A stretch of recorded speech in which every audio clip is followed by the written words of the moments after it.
हम्म। नमस्कार प्यारे साथियों, मैं नमिता सिंह राजावत आप सभी का बहुत बहुत स्वागत करती हूँ द विनर्स इंस्टीट्यूट के ऑफिशियल यूट्यूब चैनल पर। फटाफट से सभी लोग जुड़ जाएंगे और हम हमारे सेशन को स्टार्ट करेंगे। तो जैसा कि आप सभी लोग जानते हैं कि वर्ग 3 चयन परीक्षा की आज मैं लेने वाली हूँ आपकी साइंस की क्लास। आज मैं लेने वाली हूँ आपकी कौन सी, तो साइंस की क्लास इसमें लेने वाली हूँ। और इसमें आपको क्या मिलने वाला है, तो फिजिक्स, केमिस्ट्री और बायोलॉजी तीनों की जो है बढ़िया बेहतरीन क्लास मिलने वाली है, बेहतरीन क्वेश्चन मिलने वाले हैं और 2 घंटे की स्पेशल मैराथन लेने वाली हूं मैं आपकी क्लास, जिसमें आपको सारे मिक्स क्वेश्चन का भंडारा मिलेगा। और ना केवल भंडारा मिलेगा, यहाँ पर आपको क्या मिलने वाला है, तो कंसेप्ट भी आपके क्लियर होते चले जाएंगे, है ना। कंसेप्ट भी आपके क्लियर होते चले जाएंगे, कंसेप्ट भी आपके क्या होंगे, क्लियर होते हुए चले जाएंगे। तो चलो शुरू करते हैं फटाफट से अपना लेक्चर। तो आज की जो, अगर किसी ने टेलीग्राम चैनल को ज्वाइन नहीं किया है तो आप टेलीग्राम चैनल्स को ज्वाइन कर लीजिए, ताकि आपको सारी जो अपडेट्स हैं एग्जाम रिलेटेड वो मिल पाए, और साथ ही साथ यूट्यूब क्लास का पीडीएफ्स मिल पाए, और साथ ही साथ आप प्रैक्टिस जोन भी ज्वाइन कर पाए, है ना। तो इसके लिए आपको टेलीग्राम चैनल को ज्वाइन करना होगा। और हम जो आपके लिए आज सेशन लेकर आए हैं, इसमें आपको क्या मिलने वाले हैं, पीवाईक्यूज तो मिलेंगे ही मिलेंगे, साथ में जो संभावित प्रश्न है या उस कंसेप्ट से जैसे प्रश्न बन सकते हैं वो सारे के सारे निचोड़ के साथ 2 घंटे आपकी बढ़िया सी क्लास होने वाली है। तो कंटिन्यू देखते रहिए। और संडे यूट्यूब स्पेशल 10 अगस्त को आपको होने वाला है, 8 बजे आपकी साइंस की मैराथन क्लास लगेगी शिखा मैम के द्वारा, 10 बजे आपकी मैथ्स की क्लास होगी, 12 बजे होगी आपकी ज्योग्राफी की क्लास, और 2 बजे होगी आपकी किसकी, हिस्ट्री की क्लास। तो यहाँ भी आप मैराथन में जुड़ना बिल्कुल ना भूलें। इसके अलावा अगर मैं बात करूं तो पहला क्वेश्चन आपके सामने ये रहा कि सूची 1 को सूची 2 से सुमेलित कीजिए तथा सूचियों के नीचे दिए गए कूट से सही उत्तर का चयन करें। क्या करना है, हमें जोड़ी मिलाना है। बेसिकली अपने को करना क्या है इसमें, तो बेसिकली इसमें हमको जोड़ी मिलाना है। कैसे जोड़ी मिलेगी, तो चलो देख लेते हैं। और मैं आपको सारे रोग बता दूंगी इससे रिलेटेड, जो संक्रामक रोग होते हैं वो सारे के सारे रोग अपन इसमें क्या करेंगे, देख लेंगे। कि कभी आपको ये क्वेश्चन आ जाए जैसे कि प्लेग जो है ये कौन सी बीमारी है, या निम्न में से जीवाणु जनित बीमारी कौन सी है, विषाणु जनित बीमारी कौन सी है, कवक प्रोटोजोआ जनित बीमारियां कौन सी है, ये आपको ट्रिक के साथ में बता दूंगी तो आपको याद रहेगा। तो सबसे पहले ध्यान रखना है कि प्लेग जो है, प्लेग आपकी जीवाणु जनित बीमारी है, एड्स विषाणु जनित बीमारी है, गंजापन कवक जनित बीमारी है, और मलेरिया प्रोटोजोआ जनित बीमारी है। मलेरिया कौन सी बीमारी है, तो प्रोटोजोआ जनित बीमारी है। ठीक है, तो करेक्ट आंसर हो जाएगा आपका डी। करेक्ट आंसर इसमें क्या हो जाएगा आपका, डी आपका करेक्ट आंसर इसमें हो जाएगा। तो चलिए अपन देखते हैं यहाँ पर थोड़ा सा रोग के बारे में। अगर मैं बात कर लूं तो संक्रामक रोगों की मैं बात कर रही हूं आपसे, तो आपको क्या क्या चीजें इसमें याद रखनी है। तो सबसे पहले तो मैं बात करूंगी आपकी कि प्रोटोजोआ जनित जो बीमारियां होती है, प्रोटोजोआ जनित जो रोग होते हैं, प्रोटोजोअल डिजीज की जो ट्रिक है आपको कैसे याद रखनी है, प्रोटोजोअल डिजीज की ट्रिक है ना, कि प्रोटोजोअल डिजीज हम कैसे याद रखें। मान लीजिए कि क्वेश्चन आ गया, कि निम्न में से प्रोटोजोआ जनित बीमारी कौन सी है। मान लीजिए कि ये क्वेश्चन आ गया आपका कि निम्न में से प्रोटोजोआ जनित बीमारी कौन सी है, तो समझे कैसी बीमारी है, क्या ट्रिक याद रखनी है। तो प्रोटोजोआ में आपको ट्रिक याद रखनी है, कल आम पानी में टपका, कल आम पानी में टपका। कल से क्या हो जाएगा, तो कल से हो जाएगा काला आजार। कल से कौन सा रोग हो जाएगा, तो कल से यहाँ इस ट्रिक में कल जो लिखा है इससे कौन सा रोग हो जाएगा, काला आजार। और काला आजार जो है, काला आजार का वाहक कौन है, तो काला आजार की वाहक है बालू मक्खी। वाहक भी याद रखें, बालू मक्खी पूछ लिए जाते हैं वाहक भी आपसे, कि फैलाता कौन है, तो बालू मक्खी। और अगर मैं इसके प्रोटोजोआ की बात करूं तो लेशमेनिया डोनोवानी। ये किसके कारण होता है, ये होता है लेशमेनिया डोनोवानी के कारण। ये किसके कारण होता है, तो लेशमेनिया डोनोवानी परजीवी के कारण या प्रोटोजोआ के कारण ये रोग होता है। आम से आपको याद रखना है एंट अमीबा हिस्टोलिका। आम से आपको क्या याद रखना है? आम से आपको याद रखना है एंट अमीबा हिस्टोलिका। और ये एक परजीवी का नाम है जिससे रोग होता है पेचिश रोग। जिससे कौन सा रोग होता है? पेचिश रोग, या इंग्लिश में इसको कहते हैं डायसेंट्री। इंग्लिश में इसको क्या कहते हैं? डायसेंट्री। अमीबिक डायसेंट्री इसे कहा जाता है ना। खून के साथ दस्त आना इसकी एक महत्वपूर्ण क्या हो सकते हैं? लक्षण हो सकते हैं। पा से याद रखना है आपको पायरिया। पा से याद रखना है पायरिया। मसूड़ों की गंभीर बीमारी है जिसमें मसूड़ों में पस भर जाता है, और कौन से प्रोटोजोआ के कारण होती है? तो ये होती है एंट अमीबा जिंजीवैलिस के कारण। ये किसके कारण होती है? तो एंट अमीबा जिंजीवैलिस के कारण ये बीमारी होती है। नी से याद रखेंगे निद्रा रोग। नी से याद रखेंगे निद्रा रोग या स्लीपिंग सिकनेस। नी से याद रखेंगे निद्रा रोग या स्लीपिंग सिकनेस। और ये स्लीपिंग सिकनेस होती है ट्रिपेनोसोमा के कारण। ये स्लीपिंग सिकनेस होती है ट्रिपेनोसोमा परजीवी के कारण। और वाहक कौन है इसका? वाहक ज्यादातर पूछे जाते हैं, तो वाहक याद रखना है। इसका वाहक है सीसी मक्खी। इसका वाहक कौन है? तो इसका वाहक है सीसी मक्खी। सीसी मक्खी, टीसी मक्खी के काटने से क्या होता है? निद्रा रोग हो सकता है। फिर आता है मे से आ जाएगा मलेरिया। मे से कौन आ जाएगा? मलेरिया। और मलेरिया जो है ये परजीवी जनित रोग है। कौन सा परजीवी? प्लाज्मोडियम। कौन सा परजीवी? तो परजीवी आ जाएगा यहाँ पर प्लाज्मोडियम, है ना। प्लाज्मोडियम परजीवी भी 4 प्रकार के होते हैं। मैंने बताया है आपको पिछली क्लासेस में भी कि प्लाज्मोडियम वाइवेक्स होता है, प्लाज्मोडियम ओवेल होता है, प्लाज्मोडियम मलेरी होता है, और प्लाज्मोडियम फेल्सीपेरम होता है। तो इन चारों में से सबसे घातक परजीवी कौन सा है? तो इन चारों में से सबसे घातक परजीवी है मलेरियल। आपका सबसे घातक परजीवी है प्लाज्मोडियम फेल्सीपेरम। इससे जानलेवा मलेरिया हो सकता है, यानी कि मनुष्य की जान तक जा सकती है इसमें, है ना। चलो, तो प्लाज्मोडियम। और इसका वाहक कौन है? मलेरिया का वाहक कौन है? कोई बता सकता है? तो मलेरिया का वाहक कौन है? मलेरिया का वाहक है मादा एनाफिलिस मच्छर। मलेरिया का वाहक कौन है? तो मादा एनाफिलिस मच्छर इसका वाहक होती है। फिर पका से ट भी तो बचा है, अभी ट बचा है, तो ये ट से आ जाता है टीनिएसिस रोग। ट से हो जाएगा टीनिएसिस रोग। टीनिएसिस होता है टीनिया सोलियम के कारण। टीनिएसिस किसके कारण होता है? Taenia solium. टीनिया सोलियम, या जिसको हम फीताकृमि भी कहते हैं। जिसको हम क्या कहते हैं? फीताकृमि कहते हैं। टेपवर्म, है ना। टेपवर्म के कारण क्या होता है? तो टीनिएसिस होता है। और पका से आ जाता है हाथी पांव। पका से कौन आ जाता है? पका से आ जाता है हाथी पांव, या एलिफेंटियासिस रोग हो जाता है। पका से आ जाता है हाथी पांव या एलिफेंटियासिस या फिलेरियासिस रोग हो जाता है। और ये जो फिलेरियासिस रोग है इसका वाहक कौन है? तो इसका वाहक कौन होता है फिलेरियासिस का? फिलेरियासिस का वाहक हो जाता है आपका कौन? व्यूचेरिया बेनक्रॉफ्टी। इसका वाहक कौन है? तो इसका वाहक है व्यूचेरिया बेनक्रॉफ्टी। व्यूचेरिया बेनक्रॉफ्टी इसका वायरस है, और सॉरी वायरस नहीं, परजीवी है। व्यूचेरिया बेनक्रॉफ्टी इसका परजीवी है। और इसका अगर मैं वाहक की बात कर लूं तो इसकी वाहक है क्यूलेक्स मच्छर। इसकी वाहक कौन है? मादा क्यूलेक्स मच्छर। मादा क्यूलेक्स मच्छर इसकी वाहक है ना। तो ये आपके कौन से रोग हैं? तो 1 2 3 4 5 6 7 रोग आपके कौन से मैंने बताए हैं आपको? प्रोटोजोअल डिजीज बताई है। कल आम पानी में टपका, इस ट्रिक के माध्यम से आप इसको याद रखेंगे। मैंने आपको इसमें बीमारी के नाम, उनके जो परजीवी है वो भी बता दिए, उनके लक्षण भी बता दिए, और अगर कोई वाहक है उनका तो वो भी बता दिया है। सारी चीजें आपको इसमें ध्यान रखनी है।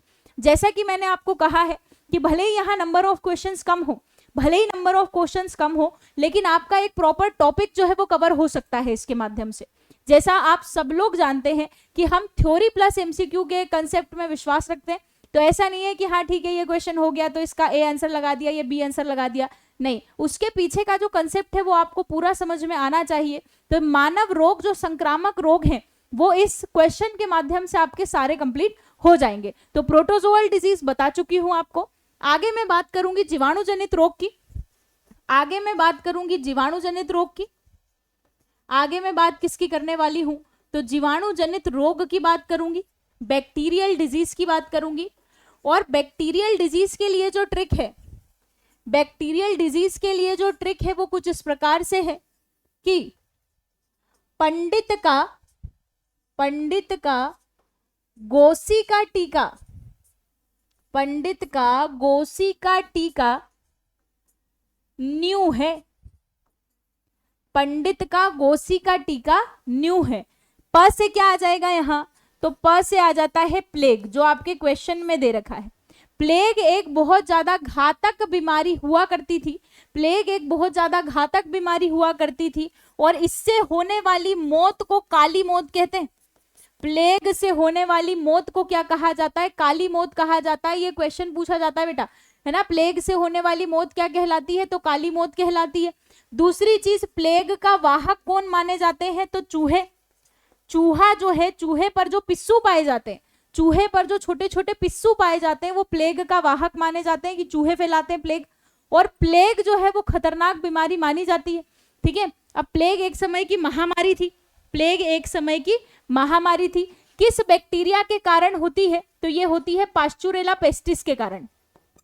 ये किस बैक्टीरिया के कारण होती है, तो पास्चुरेला पेस्टिस के कारण होती है। डी से देखो, डी से क्या आएगा, तो डी से आ जाएगा बेटा डिप्थीरिया। डी से कौन सा आ जाएगा, डी से आ जाएगा डिप्थीरिया। डिप्थीरिया में जो है गले में सफेद झिल्ली बन जाती है। डिप्थीरिया में क्या होता है, गले में सफेद झिल्ली बन जाती है ना। ज्यादातर बच्चों में होता है ये रोग। और किस बैक्टीरिया के कारण, तो ये होता है कोरोनी बैक्टीरियम डिप्थीरी के कारण। कोरोनी बैक्टीरियम डिप्थीरी के कारण ये रोग होता है। फिर मैं बात कर लूं त से, क्या है मैडम, त से, तो त से है टीबी। त से क्या हो जाएगा, टीबी। और टीबी के बारे में तो आप सब जानते ही होंगे। टीबी यानी कि टीबी किसके कारण होता है, माइकोबैक्टीरियम ट्यूबरक्यूलोसिस के कारण। ये किसके कारण होता है, तो ये होता है माइकोबैक्टीरियम ट्यूबरक्यूलोसिस, माइकोबैक्टीरियम ट्यूबरक्यूलोसिस के कारण ये रोग होता है। और याद रखने वाली बात यह है कि टीबी में किसका टीका लगाते हैं, बीसीजी का टीका लगाते हैं। बीसीजी का फुल फॉर्म याद रखेंगे, बीसीजी का फुल फॉर्म है बेसिलस कालमीटी ग्यूरिन। बेसिलस कालमीटी ग्यूरिन इसका क्या है, फुल फॉर्म है, आपको याद रखना है कि टीबी में किसका टीका लगता है, तो टीबी में बीसीजी का टीका लगता है। मैडम का क्या है यहाँ का, तो का से आप कंजक्टिवाइटिस ले लो, कंजक्टिवाइटिस ले लो, है ना।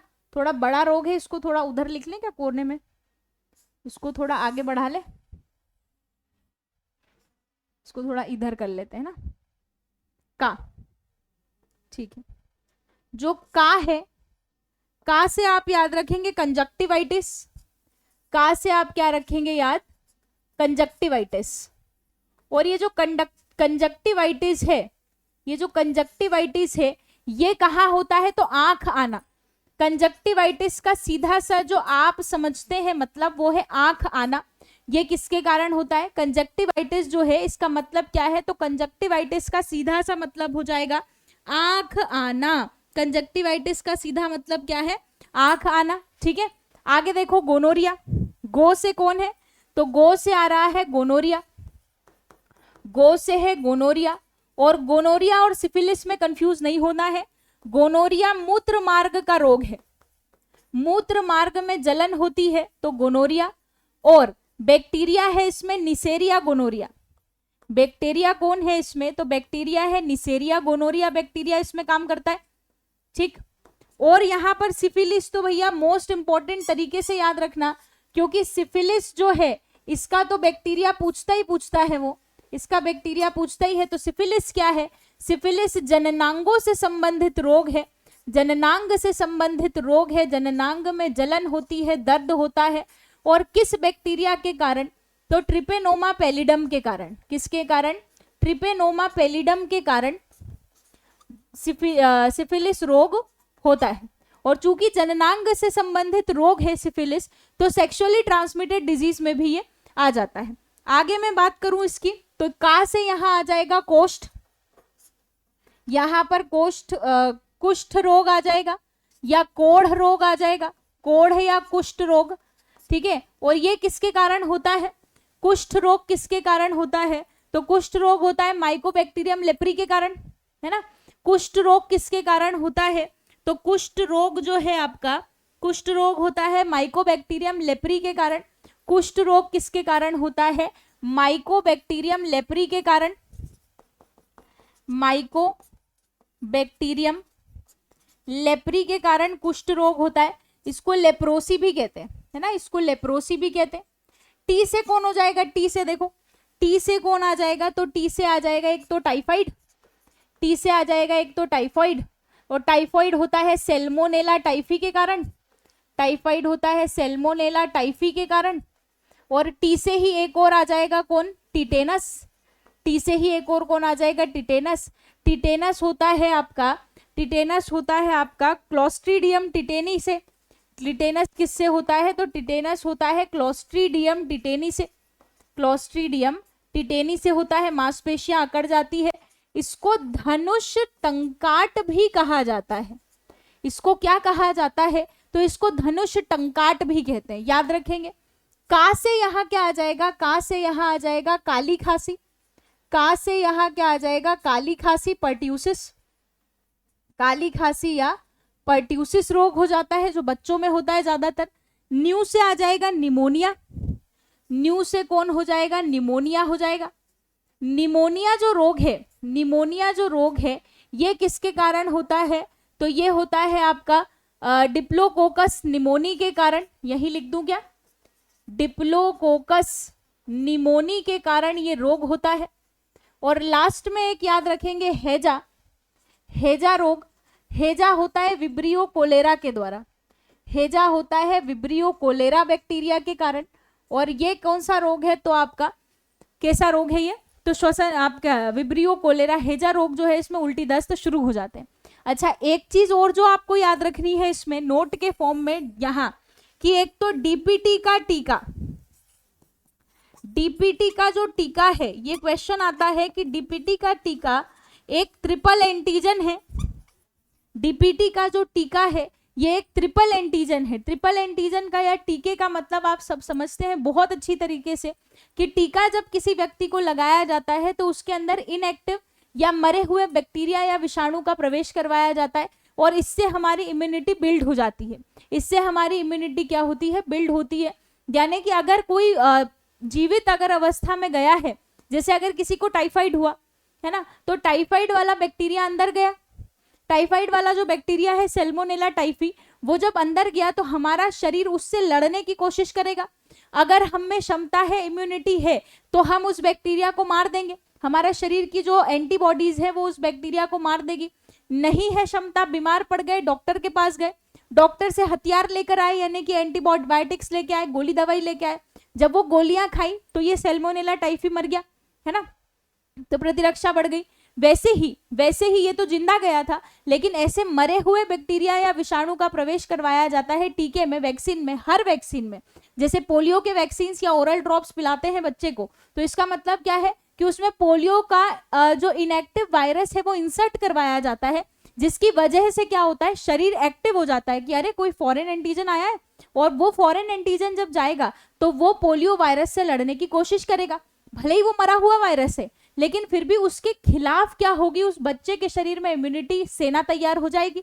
तो इन फ्यूचर अगर कभी बाय चांस पोलियो का एक्टिव वायरस चला जाता है तो फिर उससे लड़ने की क्षमता बढ़ जाएगी। तो डीपीटी का टीका, क्वेश्चन आता है डीपीटी का टीका जो है वो किन रोगों के लिए यूजफुल है, तो जीवाणु जनित रोग। और डीपीटी में डी क्या दर्शा रहा है, पी क्या दर्शा रहा है, और टी क्या दर्शा रहा है, तो डी से आता है डिप्थीरिया, डी से आ जाता है डिप्थीरिया, डी से क्या आ जाता है, तो डी से आ जाता है डिप्थीरिया, पी से आ जाता है पर्ट्यूसिस यानी काली खांसी, और टी से आ जाता है टिटेनस।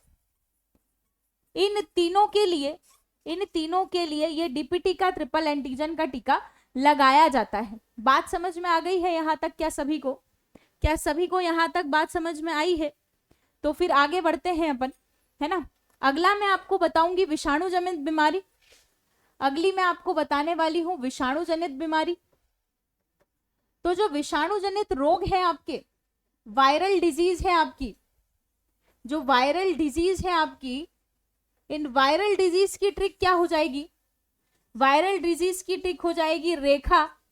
रेखा हमें ही पीछे छोड़ गई, रेखा हमें ही पोएचे, पीछे को पोएचे पढ़ लेना, पोएचे छोड़ गई। लेकिन रेखा के पीछे लगना नहीं है भैया, वर्ग 3 के पीछे लगना है अभी, है ना। तो रे से क्या हो जाएगा? रे से कौन हो जाएगा? रे से हो जाएगा रेबीज। रे से हो जाएगा रेबीज।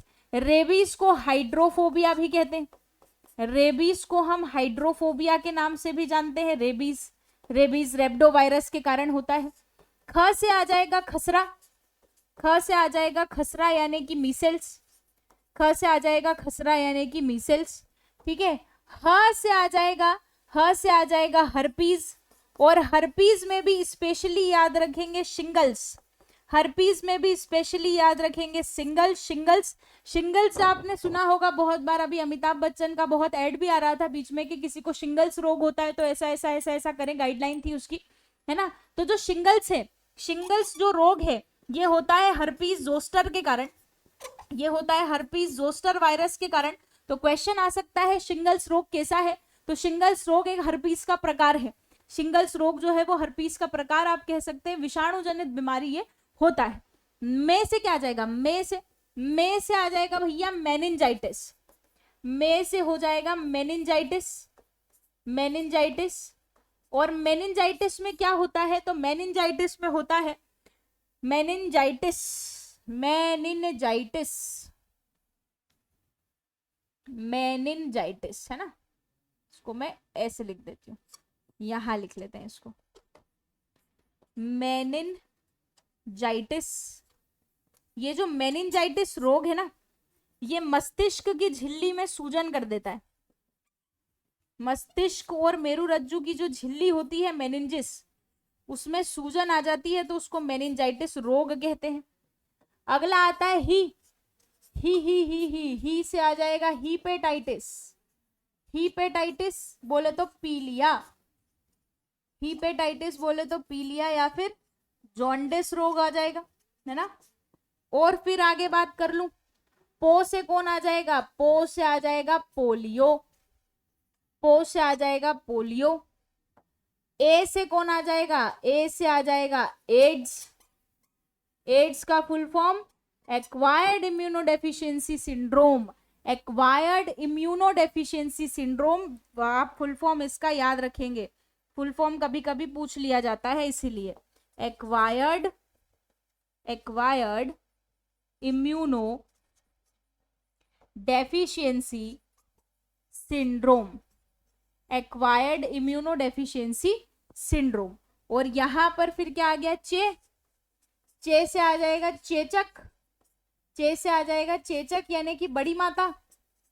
चे से आ जाएगा बड़ी माता, है ना, यानी कि स्मॉल पॉक्स। और छो से आ जाएगा छोटी माता।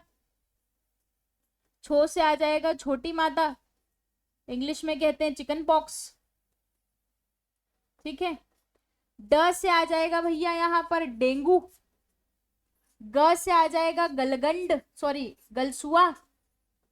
ग से आ जाएगा गलसुआ, जिसको अपन मम्स बोलते हैं। और मम्स में क्वेश्चन बहुत फेमस आता है, कौन सी ग्रंथि प्रभावित होती है? तो पैरोटिड ग्रंथि, जो आपकी लार ग्रंथि है, जो यहाँ पाई जाती है, लार ग्रंथि में सूजन आ जाती है, जिसकी वजह से पूरी लार ग्रंथियां कैसी हो जाती हैं? सूज जाती हैं। पैरोटिड ग्रंथि इसमें क्या होती है? तो पैरोटिड ग्रंथि इसमें प्रभावित होती है। और ई से आ जाएगा इन्फ्लुएंजा। ई से आ जाएगा इन्फ्लुएंजा।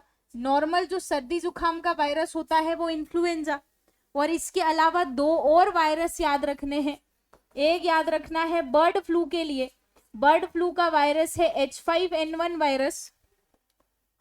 H5N1 वायरस, और एक है आपका कौन सा, स्वाइन फ्लू।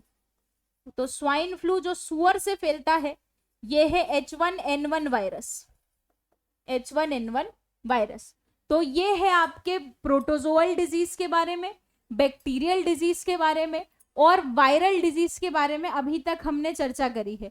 एक और संक्रामक रोग बताऊंगी कवक जनित, फिर आगे के क्वेश्चन की तरफ बढ़ेंगे अपन। अगला मैं बताऊंगी कवक जनित रोग, कवक जनित रोग, फंगल डिजीज के बारे में बताऊंगी मैं आपको। फिर अपन आगे बढ़ेंगे, फिर अपन आगे बढ़ेंगे अगले क्वेश्चन की तरफ, है ना। तो फंगल डिजीज में आपको क्या याद रखना है, फंगल डिजीज की ट्रिक आपको याद रखना है, गंजा दामाद, गंजा दामाद खाए फ्रूट, गंजा दामाद क्या खाए, फ्रूट खाए। तो गंजा से हो जाएगा गंजापन, गंजा से हो जाएगा गंजापन, बाल्डनेस, है ना। टीनिया कैपिटिस के कारण होता है ये, कौन सी कवक के कारण, तो ये होता है टीनिया कैपिटिस फफूंद के कारण होता है। दमा से आ जाएगा दमा, दामा से कौन आ जाएगा, दमा, यानी कि अस्थमा, और अस्थमा होता है एस्परजिलस फ्यूमिगेटस के कारण, ये होता है एस्परजिलस फ्यूमिगेटस के कारण, ठीक है। तो दमा, अस्थमा, जो इसका एकमात्र इलाज है वो पंप, है ना। पंप जब यूज करते हैं तो उसमें जो कवक है उसका कवक से थोड़ा सा संक्रमण छूटता है, लेकिन फिर भी इसका कोई सटीक इलाज जो है वो दमा के लिए अभी तक उपस्थित नहीं है, ठीक। द से क्या आ जाएगा, द से आ जाएगा दाद, द से आ जाएगा दाद, एकेरिस स्केबिस, एकेरिस स्केबिस इसकी कवक है, एकेरस स्केबीज इसकी क्या है, कवक है दाद की। दाद खाज खुजली दूर करे, रिंगार्ड, है ना। तो दाद जो है, दाद, दाद को हम अंग्रेजी में कहते हैं रिंगवम, दाद को हम अंग्रेजी में क्या कहते हैं, अंग्रेजी में कहते हैं रिंगवम। तो रिंगवॉर्म जो है दाद, ठीक है, चूंकि दाद जो है ऐसा गोल गोल सा बन जाता है इसलिए उसको रिंगवर्म कहा जाता है। हालांकि रिंग वर्म के कारण, गोल कृमि के कारण या फिर आपके राउंड वर्म के कारण नहीं होता, रिंग वर्म इसको कह दिया जाता है। खाए से कौन हो जाएगा, खाए से हो जाएगा खाज, खाए से कौन हो जाएगा, खाज हो जाएगा, खाए से कौन हो जाएगा, खाज हो जाएगा, ठीक है। सॉरी, इसकी कवक अलग है, इसकी कवक अलग है। खाज जो है, खाज को बोलते हैं स्केबिस, खाज को इंग्लिश में कहा जाता है स्केबिस, और इसकी कवक है एकेरस स्केबिस, इसकी कवक है एकेरस स्केबिस, है ना। और इसकी कवक है ट्राइकोफाइटोन, इसकी कवक है ट्राइकोफाइटोन, वो थोड़ा सा आगे पीछे हो गया था। और मैं यहां बात करूं फ्रूट, तो फ्रूट से हो जाएगा एथलीट फूट, यहां कौन हो जाएगा, एथलीट फूट, जिसको आप अपनी भाषा में गायरिया कहते हैं, है ना। जो हम अगर ज्यादा पानी में रहते हैं, मतलब हम ज्यादा कपड़े वपड़े धो लिए या फिर बहुत दिन भर जूते मोजे पहने, पसीना खूब आ रहा है पैरों में, तो पैरों की उंगलियों के बीच की जो चमड़ी है वो गलने लग जाती है, सफेद सफेद सी हो जाती है, अजीब सी वो गलने लग जाती है, बाहर निकलती है, तो उसी को गायरिया कहते हैं, उसी को क्या कहते हैं, गायरिया। और इसी में भी कवक कौन सी यूज होती है या कवक कौन सी प्रभावित करती है, तो ट्राइकोफाइटोन, इसमें भी कौन सी कवक प्रभावित करती है, ट्राइकोफाइटोन जो है वो प्रभावित करती है। चलो, बात समझ में आ गई है। आगे बढ़े, अगला क्वेश्चन देखो जल्दी से, वारे वाह, अगला क्वेश्चन, सही समय पर अपना स्लाइड जो है वो काम आई। वायरस की सर्वप्रथम खोज किसने करी भाई, वायरस की सर्वप्रथम खोज किसने करी है, तो वायरस, वायरस दादा के बारे में अगर अपन थोड़ी सी बात कर लें तो आइए करते हैं, थोड़ी सी बात कर पाएंगे अपन वायरस दादा के बारे में। पहली बात तो वायरस क्या है, तो वायरस की खोज करी है इवानोवस्की ने, वायरस की खोज किसने करी है, इवानोवस्की ने इसकी खोज करी है, ठीक है, बात समझ आई। इवानोवस्की ने इसकी क्या करी है, खोज करी। कब करी, 1892 में करी। कब करी भैया, 1892 में करी। नामकरण किसने किया, नामकरण, ये जो हम वायरस नाम पढ़ते हैं, ये जो वायरस शब्द है, ये वायरस शब्द किसने दिया है, तो ये वायरस शब्द दिया है बेजेरिंक ने, ये वायरस शब्द किसने दिया है? बेजेरिंक। और याद रहे कि भले ही इवानोवस्की ने खोज करी, भले ही इवानोवस्की ने खोज करी, लेकिन जो बेजेरिंक है ना, बेजेरिंक को विषाणु विज्ञान के जनक माना जाता है। इसको क्या मानते हैं? तो इसको विषाणु विज्ञान के जनक, बेजेरिंग कौन है? विषाणु विज्ञान के जनक माने जाते हैं, father of virology, father of virology. विषाणु विज्ञान के जनक कौन माने जाते हैं? तो बेजेरिंग माने जाते हैं। भले ही खोज का श्रेय किसके पास है? इवानोवस्की। और इवानोवस्की ने भी कहाँ पे खोज की थी? तो तंबाकू में एक रोग हुआ था, मोजेक रोग।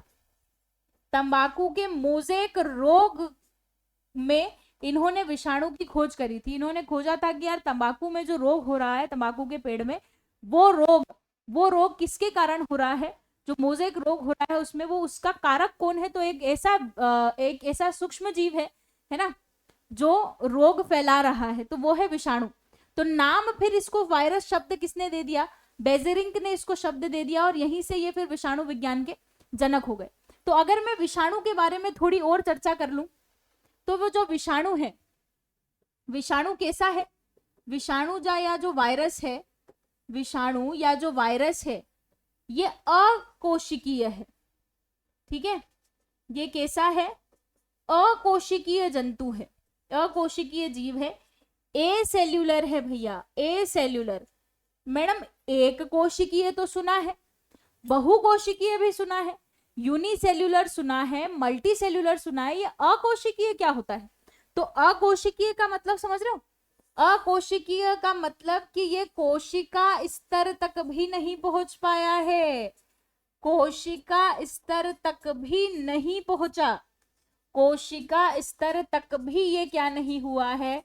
नहीं पहुंच पाया है। इसका मतलब ये है कि जो ये विषाणु है, ये जो विषाणु है, ये कोशिका सिद्धांत, सेल थ्योरी का पालन नहीं करता, कोशिका सिद्धांत या सेल थ्योरी का पालन नहीं करता है ना। ये भी क्वेश्चन आता है कि कौन सेल थ्योरी का पालन नहीं करता? तो विषाणु, और विषाणु के चचेरे मौसेरे भाई बहन होते हैं वायरोइड्स और प्रियोन, ये भी क्या नहीं करते? कोशिका सिद्धांत का पालन नहीं करते, क्योंकि ये कोशिका तक पहुंच ही नहीं पाए, क्योंकि ये क्या नहीं कर पाए हैं? कोशिका तक नहीं पहुंच पाए हैं। अब मैडम कोशिका सिद्धांत क्या होता है? कोशिका सिद्धांत क्या? तो कोशिका सिद्धांत जो है वो श्लाइडन और श्वान ने दिया है, पता है आपको, 1838-39 में दे दिया इन्होंने कोशिका सिद्धांत। और क्या बोल दिया कि प्रत्येक, इस पृथ्वी पर उपस्थित प्रत्येक जीव जंतु पेड़ पौधे जो आपको दिख रहे हैं या जो आपको नहीं भी दिख रहे हैं, वो सब किसके बने होते हैं? वो सब बने होते हैं कोशिका के, वो सब बने होते हैं कोशिका के।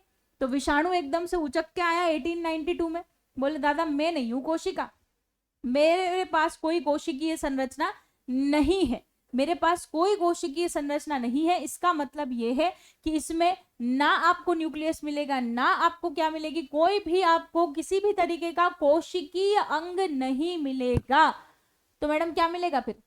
क्या मिलेगा? तो इसमें मिलेगा आपको प्रोटीन, इसमें मिलेगा एक तो आपको अनुवांशिक पदार्थ, एक तो इसमें क्या मिलेगा आपको? अनुवांशिक पदार्थ मिलेगा, है ना। एक तो आपको इसमें क्या मिलेगा? जेनेटिक मटेरियल मिलेगा। मैडम जेनेटिक मटेरियल क्या? तो जेनेटिक मटेरियल मतलब डीएनए या आरएनए मिल जाएगा आपको इसमें, और साथ ही साथ आपको इसमें मिलेगा प्रोटीन का आवरण, साथ ही साथ इसमें आपको क्या मिलेगा? प्रोटीन कवरिंग मिलेगी, प्रोटीन कवर मिलेगा। और इस प्रोटीन कवर को कहते हैं भैया कैप्सिड, शब्द याद रखेंगे कैप्सिड। पूछ लिया जाता है कैप्सिड किसमें मिलता है? तो कैप्सिड मिलता है विषाणु में। तो किन विषाणुओं में कैप्सिड मिलता है? सभी विषाणुओं में। अगर किसी विषाणु में कैप्सिड नहीं है मतलब वो विषाणु नहीं है, मतलब वो क्या नहीं है? वायरस नहीं है। और एक चीज और याद रखना है विषाणु के बारे में, आपको क्या याद रखना है कि सालों साल ये विषाणु जो है, सालों साल ये विषाणु किसी भी टेबल पे, बेंच पे, इस बोर्ड पे मरा पड़ा रहेगा, मरा पड़ा रहेगा सालों साल। लेकिन कोई जीव अगर आके उस सरफेस को छू ले तो उस जीव के शरीर के अंदर जाकर वो जिंदा हो जाता है। रेप्लिकेट करने लग जाता है। तो इसका मतलब क्या है? इसका मतलब है कि जो विषाणु है ये सजीव और निर्जीव के बीच की कड़ी है। सजीव व निर्जीव के बीच की क्या है? सजीव व निर्जीव के बीच की कड़ी है। Connecting link between living and non livings, connecting link between, अरे जो क्या होगा, connecting link between living and non living. ठीक है, तो ये आपको वायरस के बारे में इतनी चीजें जो है वो ध्यान रखनी है। ठीक, इतनी बात क्लियर है? थोड़ा सा छोटा कर दूं क्या, तो थोड़े और फैक्ट आ जाए आपके दिमाग में। अरे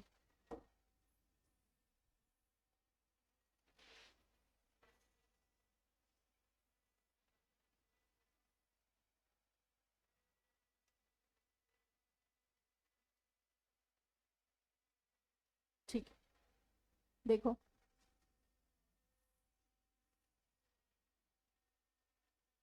देखो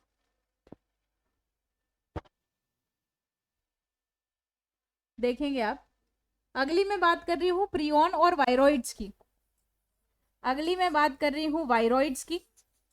वायरॉइड्स में केवल इतना याद रखना है, वायरॉइड्स में केवल इतना याद रखना है कि ये जो है वायरॉइड्स और प्रियॉन, वायरॉइड और जो प्रियॉन है ना, ये विषाणु के चचेरे मोसेरे भाई बहन है जो बीमारी फैलाने का काम करते हैं।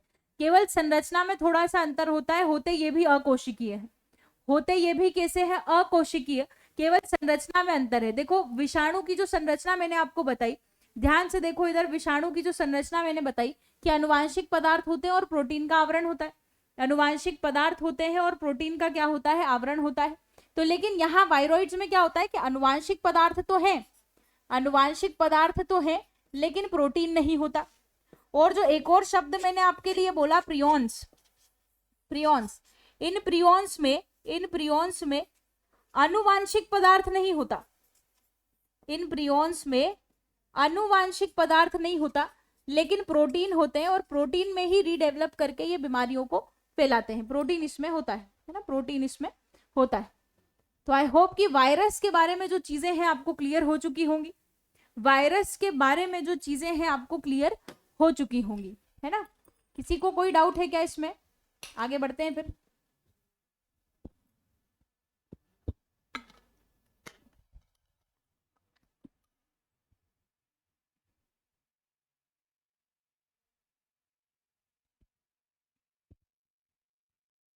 अगला देखो नेक्स्ट क्वेश्चन। नेक्स्ट बोल रहा है कि जब जल को हम 0 डिग्री सेल्सियस से 100 डिग्री सेल्सियस तक गर्म करते हैं तो जल का आयतन कितना होगा? तो जल का आयतन कितना होगा बताओ। When water is heated from 0 degree Celsius to 100 degree Celsius, the volume of water will धीरे धीरे बढ़ेगा, धीरे धीरे घटेगा, या पहले बढ़ेगा फिर घटेगा, या पहले घटेगा फिर बढ़ेगा, या इनमें से कुछ भी नहीं होगा, या इनमें से कुछ नहीं होगा। तो वो पूछ रहा है आयतन, आयतन। तो जल के सापेक्ष में आपको क्या याद रखना है पता है? जल के लिए कि जल जब 0 डिग्री सेल्सियस है, जब आप इसको बढ़ा रहे हैं ना, तो 4 डिग्री सेल्सियस पर, 4 डिग्री सेल्सियस पर जल का घनत्व सर्वाधिक होता है। 4 डिग्री सेल्सियस पर जल का घनत्व यानी कि जो डेंसिटी है वो कैसी होती है? मैक्सिमम डेंसिटी होती है। मैक्सिमम डेंसिटी जो है, मैक्सिमम डेंसिटी ऑफ वाटर कितने डिग्री सेल्सियस पर होती है? तो 4 डिग्री सेल्सियस पर मैक्सिमम डेंसिटी होगी। फिर आप बढ़ा लो 100 डिग्री सेल्सियस तक, इसको फिर आप गर्म कर लो, कोई दिक्कत नहीं।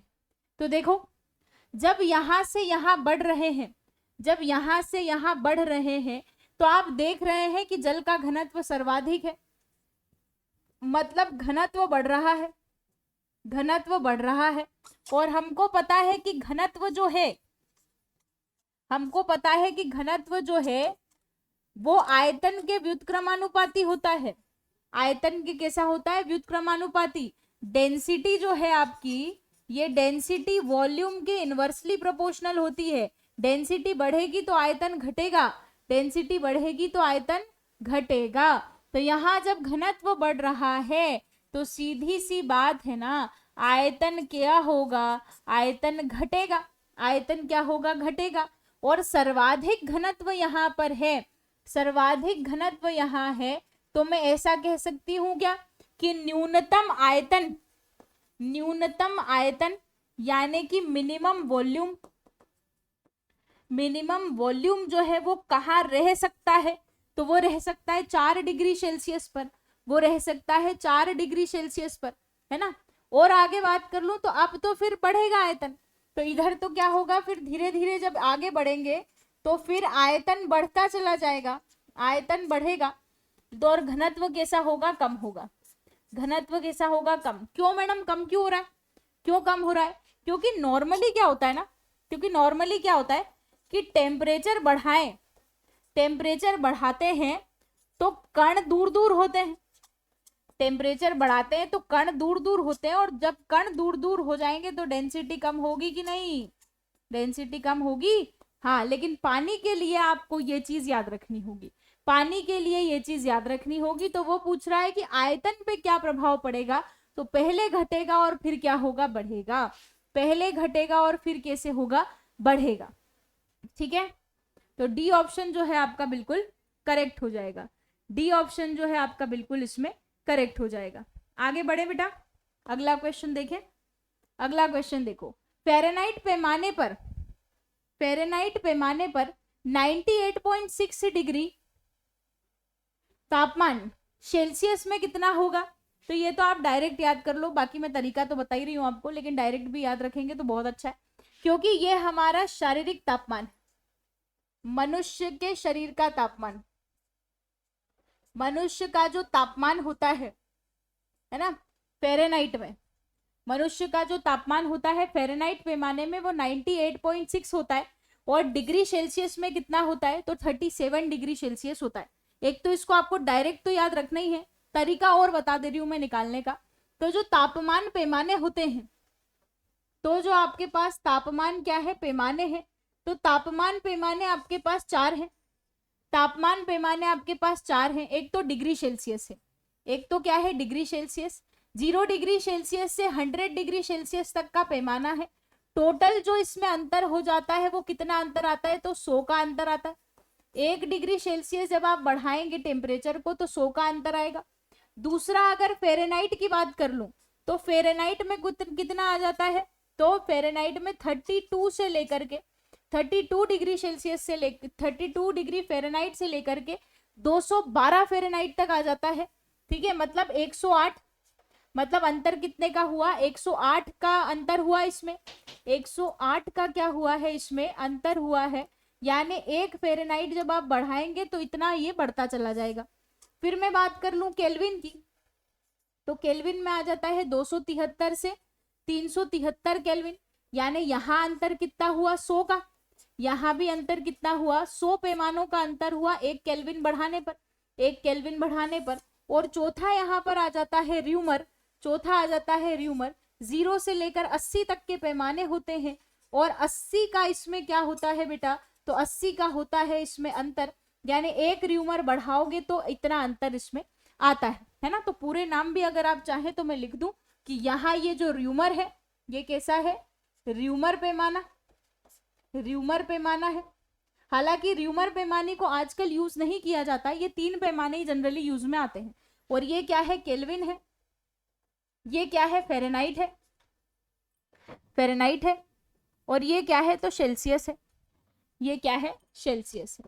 ठीक है, चलो तो अब यहाँ पर अगर मैं फॉर्मूले की बात कर लूं तो फॉर्मूला याद रखना है आपको। कौन सा? एक कॉमन फॉर्मूला है, डिग्री सेल्सियस बटे 5 बराबर F माइनस 32/9 बराबर K माइनस 273.5/5 बराबर R/4।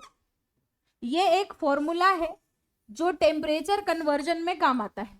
ये एक फॉर्मूला है जो किस में काम आता है, टेम्परेचर कन्वर्जन में काम आता है। अब आपको उसने बोला है क्या, 98.6 डिग्री फ़ारेनहाइट। तो चूंकि ये मनुष्य के शारीरिक तापमान होता है, क्योंकि हम समतापी जंतु है ना, मनुष्य कैसे होते हैं, समतापी जंतु होते हैं। होम्योथर्मिक एनिमल्स है, मतलब चाहे ठंड हो, गर्मी हो, बारिश हो, हमारे का शरीर का जो तापमान है वो कितना रहेगा, 37 डिग्री सेल्सियस रहेगा। और ये 37 डिग्री जो सेल्सियस तापमान है ना, इसको फ़ारेनहाइट में अपन कैसे मापेंगे, तो फ़ारेनहाइट में अपन इसको मानेंगे 98.6 डिग्री फ़ारेनहाइट के रूप में इसको माना जाता है। तो अगर मैं इसको, या तो पहले तो इसको डायरेक्ट याद रखो आप, ठीक है। निकालने का तरीका इस फॉर्मूले से आएगा, क्या कि डिग्री सेल्सियस में मुझे निकालना है और फ़ारेनहाइट में मुझे क्या दे रखा है, वैल्यू दे रखी है। तो देखो फ़ारेनहाइट में जब वैल्यू दी है तो डिग्री सेल्सियस तो मुझे निकालना ही है। फ़ारेनहाइट में कितनी वैल्यू दे दी उसने, 98.6 माइनस 32 माइनस करने आपको, बटे में क्या है, बटे में क्या है, 9 है, ठीक है। तो अगर यहां ले आऊं तो डिग्री सेल्सियस बटे 5, डिग्री सेल्सियस बटे 5 बराबर कितना हो जाएगा, ये बराबर कितना हो जाएगा, 66.5 हो जाएगा क्या, बटे कितना आ जाएगा, 9 आ जाएगा, बटे कितना आ जाएगा, 9 आ जाएगा। तो ये इसको सॉल्व करो आप और 5 का इंटू करो, सॉल्व करेंगे और 5 का जब इंटू कर लेंगे अपन इसमें, है ना, लगभग कितना आ जाएगा, तो ये 37 डिग्री सेल्सियस इसका आंसर आ जाएगा। कितना आंसर आ जाएगा इसका, 37 डिग्री सेल्सियस फिर इसका आंसर आ जाएगा, ठीक है। 37 डिग्री सेल्सियस इसका आंसर आ जाएगा।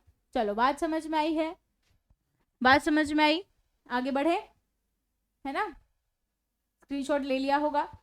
अब आगे मैं बात करूं तो ये आपने सॉल्व कर लिया, इसको सॉल्व करते आपको आना चाहिए, इतना मैथ्स में आपका आ जाएगा, है ना। ये 7.4 जब आप इसका इंटू करेंगे तो 37 डिग्री सेल्सियस आंसर आ जाएगा। नेक्स्ट देखो, अगला, अगला है एक कृष्णिका उत्सर्जित करती है। एक कृष्णिका जो है, ब्लैक बॉडी जो है, वो क्या उत्सर्जित करती है, सभी तरंगदैर्ध्य की विकिरण उत्सर्जित कर देगी, या कोई विकिरण उत्पन्न नहीं करती, या केवल एक तरंगदैर्ध्य का विकिरण, या फिर त्वरित तरंगदैर्ध्य का विकिरण। तो ध्यान रखेंगे आप, ध्यान रखेंगे आप, कृष्णिका यानी कि ब्लैक बॉडी, कृष्णिका यानी कि ब्लैक बॉडी, और जो काला रंग होता है, यानी कि जो काला रंग होता है, ये सब अवशोषित करता है।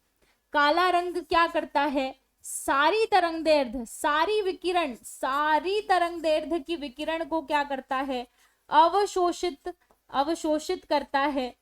और जब सारी अवशोषित करी है इसने, सारी ही इसने क्या करी है, तरंगदैर्ध्य एब्जॉर्ब करी है, तो सारी विकिरण उत्सर्जित भी तो करेगा, सारी विकिरण, सारी रेडिएशन को क्या करेगा, उत्सर्जित भी तो करेगा, एमिट भी तो करेगा, ठीक है, सारी उत्सर्जित क्या करेगा, एमिट कर देगा। और ये एक नियम है, ये एक नियम है किसका, किरचॉफ का, किरचॉफ का नियम है ये किसका नियम है, किरचॉफ का नियम है। क्या नियम है मैडम किरचॉफ का, तो किरचॉफ का नियम है कि जो पदार्थ, जो पदार्थ, या यूं कहे कि इसका नियम है कि अच्छे अवशोषक ही अच्छे उत्सर्जक होते हैं, अच्छे अवशोषक ही, अच्छे अवशोषक ही कैसे होते हैं, तो अच्छे उत्सर्जक होते हैं, अच्छे अवशोषक ही अच्छे उत्सर्जक होते हैं। Good absorbers are good emitters, good absorbers, good absorbers are good emitters. इसका मतलब पता है क्या है, कि जो जिस तरंगदैर्ध्य का, जो जितना ज्यादा अवशोषित करेगा, वो समय आने पर उतना ज्यादा उत्सर्जित कर पाएगा। जैसे कि आप लोगों की अगर मैं उदाहरण ले लूं, तो आप जितना ज्यादा इस समय पर ज्ञान को एब्जॉर्ब करेंगे, आप इतनी इस समय पर जितना ज्यादा ज्ञान को, जितने कंसेप्ट को, जितने क्वेश्चंस को क्या करेंगे, एब्जॉर्ब करेंगे, अवशोषित करेंगे, समय आने पर एग्जाम में उतना ही ज्यादा क्या होगा, उसी ज्ञान को आप क्या कर पाएंगे, उत्सर्जित कर पाएंगे, एमिट कर पाएंगे, है ना। तो जितना ज्यादा हम सुनते हैं, ज्ञानी बनते हैं, उतना ज्यादा समय आने पर हम क्या कर सकते हैं, उस चीज को एमिट कर सकते हैं, उत्सर्जित कर सकते हैं। तो हर पदार्थ के साथ ऐसा होता है। और इसका एक और कहना यह है कि जिस विकिरण को जिस तरंगदैर्ध्य की विकिरण को अवशोषित करता है, विकिरण को अवशोषित करता है, यानी कि जो जिस वेवलेंथ की रेडिएशन को एब्जॉर्ब करता है वह उसी को उत्सर्जित करेगा, वह उसी को उत्सर्जित करेगा। जैसे कि मैं हूं, मैं साइंस पढ़ा रही हूं आपको, है ना, मैं साइंस पढ़ा रही हूं आपको, है ना, तो साइंस के बारे में आप कुछ पूछेंगे तो मैं उसी का जवाब दे पाऊंगी, क्योंकि मैंने साइंस की चीजों को एब्जॉर्ब किया है, साइंस के जो टॉपिक्स है उनको एब्जॉर्ब कर लिया, तो समय आने पर मैं क्या कर पा रही हूँ, उत्सर्जित कर पा रही हूँ। यानी कि इसका मतलब यह है कि जो मैंने एब्जॉर्ब किया वही मैं एमिट कर पा रही हूँ। अब यहाँ आप मुझसे अगर हिस्ट्री के क्वेश्चंस पूछ लेंगे तो भैया नील बटे सन्नाटा हो जाएगा ये तो, है ना। तो हिस्ट्री के क्वेश्चंस नहीं आएंगे मुझे, क्यों नहीं आएंगे हिस्ट्री क्वेश्चन, क्योंकि मैंने एब्जॉर्ब ही नहीं करे, अवशोषित ही नहीं करे, तो उत्सर्जित कैसे करूंगी। तो जो आपको पता ही नहीं है वो आप बताओगे कैसे, जो आपको पता है वही बता पाओगे ना।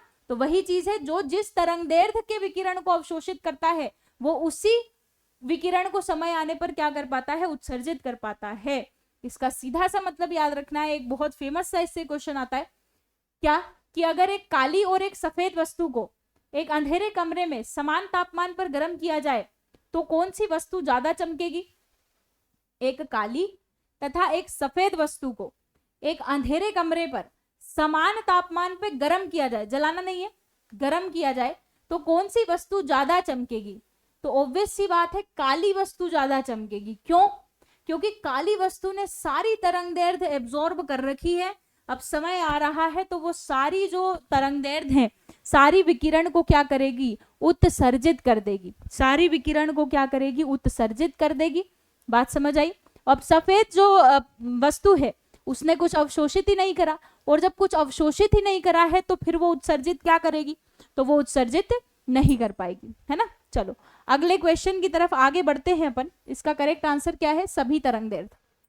करेक्ट आंसर है सभी तरंगदैर्ध्य। नेक्स्ट बोल रहा है कि ठंड के दिनों में लोहे के गुटके और लकड़ी के गुटके को प्रातः काल में छुए तो लोहे का गुटका ठंडा लगता है। तो लोहे का गुटका कैसा लगता है, ठंडा लगता है। क्योंकि बताओ, ठंड के दिनों में अगर लोहे के गुटके और लकड़ी के गुटके को प्रातः काल में छुए तो लोहे का गुटका हमें ठंडा लगता है। क्यों? क्योंकि लोहे के गुटके का ताप लकड़ी के गुटके के कम होता है। लकड़ी की तुलना में लोहा ऊष्मा का अच्छा चालक है, लकड़ी की तुलना में लोहा खराब चालक है। लोहे का टुकड़ा लकड़ी से भारी होता है। तो इसका करेक्ट आंसर क्या हो जाएगा, बी। लकड़ी की तुलना में लोहा ऊष्मा का अच्छा चालक है। यानी कि लोहे ने जितनी ऊष्मा अवशोषित की, लोहे ने, इसका मतलब क्या हुआ पता है, कि लोहे ने दिन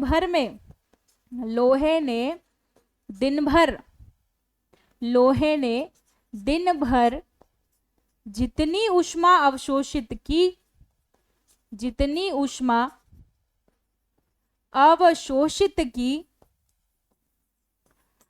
उतनी रात में उत्सर्जित कर दी, उतनी रात में उत्सर्जित कर दी, है ना। तो ये एक किरचॉफ के नियम का उदाहरण हो चुका है।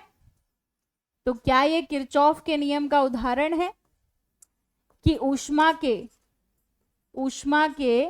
अच्छे अवशोषक ही क्या होते हैं, ऊष्मा के अच्छे उत्सर्जक हो सकते हैं। अच्छे अवशोषक ही क्या होते हैं, अच्छे उत्सर्जक होते हैं। चलो आगे बढ़े, अगला बताओ। पसीने आने का मुख्य कारण क्या है। पसीने का मुख्य कारण क्या है भाई, पसीने का मुख्य कारण क्या है। शरीर का ताप नियंत्रित रखता है,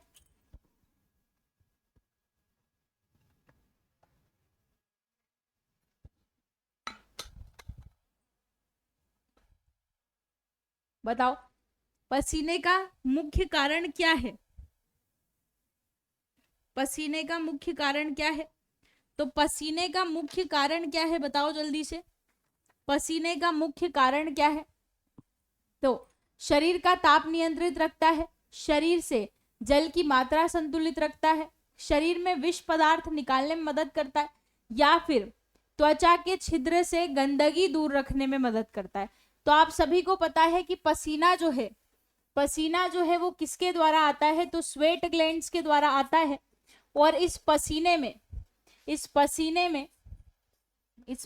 में एक लाइसोजाइम एंजाइम पाया जाता है, एक लाइसोजाइम एंजाइम पाया जाता है जो हानिकारक कीटाणुओं को नष्ट भी करता है, जो हानिकारक कीटाणुओं को नष्ट करने में भी मदद करता है। और ये जो लाइसोजाइम है ना, तो ये पसीने के अलावा लार है ना, आंसू में भी पाया जाता है।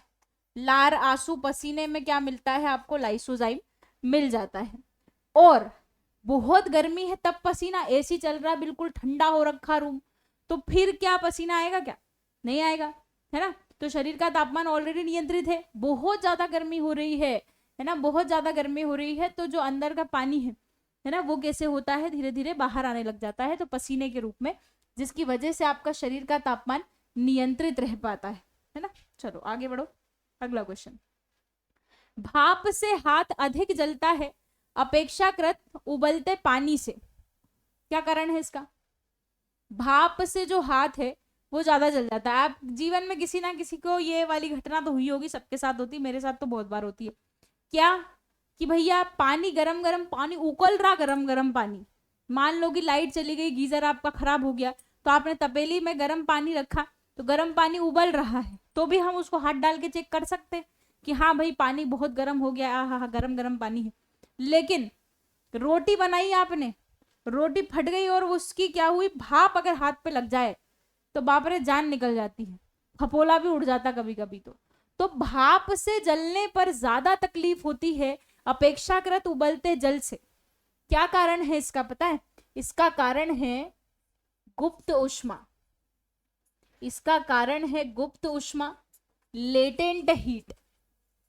इसका कारण क्या है? गुप्त ऊष्मा, यानी कि लेटेंट हीट इसका कारण होता है ना। तो भाप में गुप्त ऊष्मा होती है, भाप में गुप्त ऊष्मा होती है, यही कारण है कि भाप से हाथ ज्यादा जलता है, ठीक है। और गुप्त ऊष्मा क्या होती है मैम?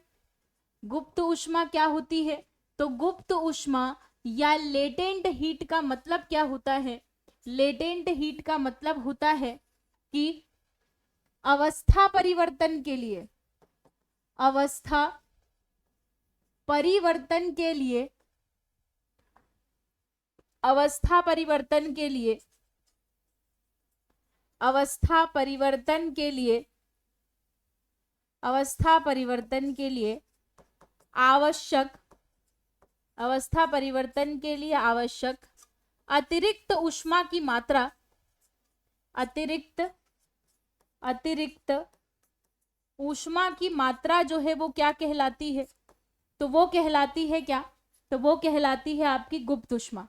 वो क्या कहलाती है? आपकी गुप्त ऊष्मा कहलाती है। तो अवस्था परिवर्तन के लिए अतिरिक्त ऊष्मा की मात्रा क्या कहलाती है? आपकी गुप्त ऊष्मा कहलाती है।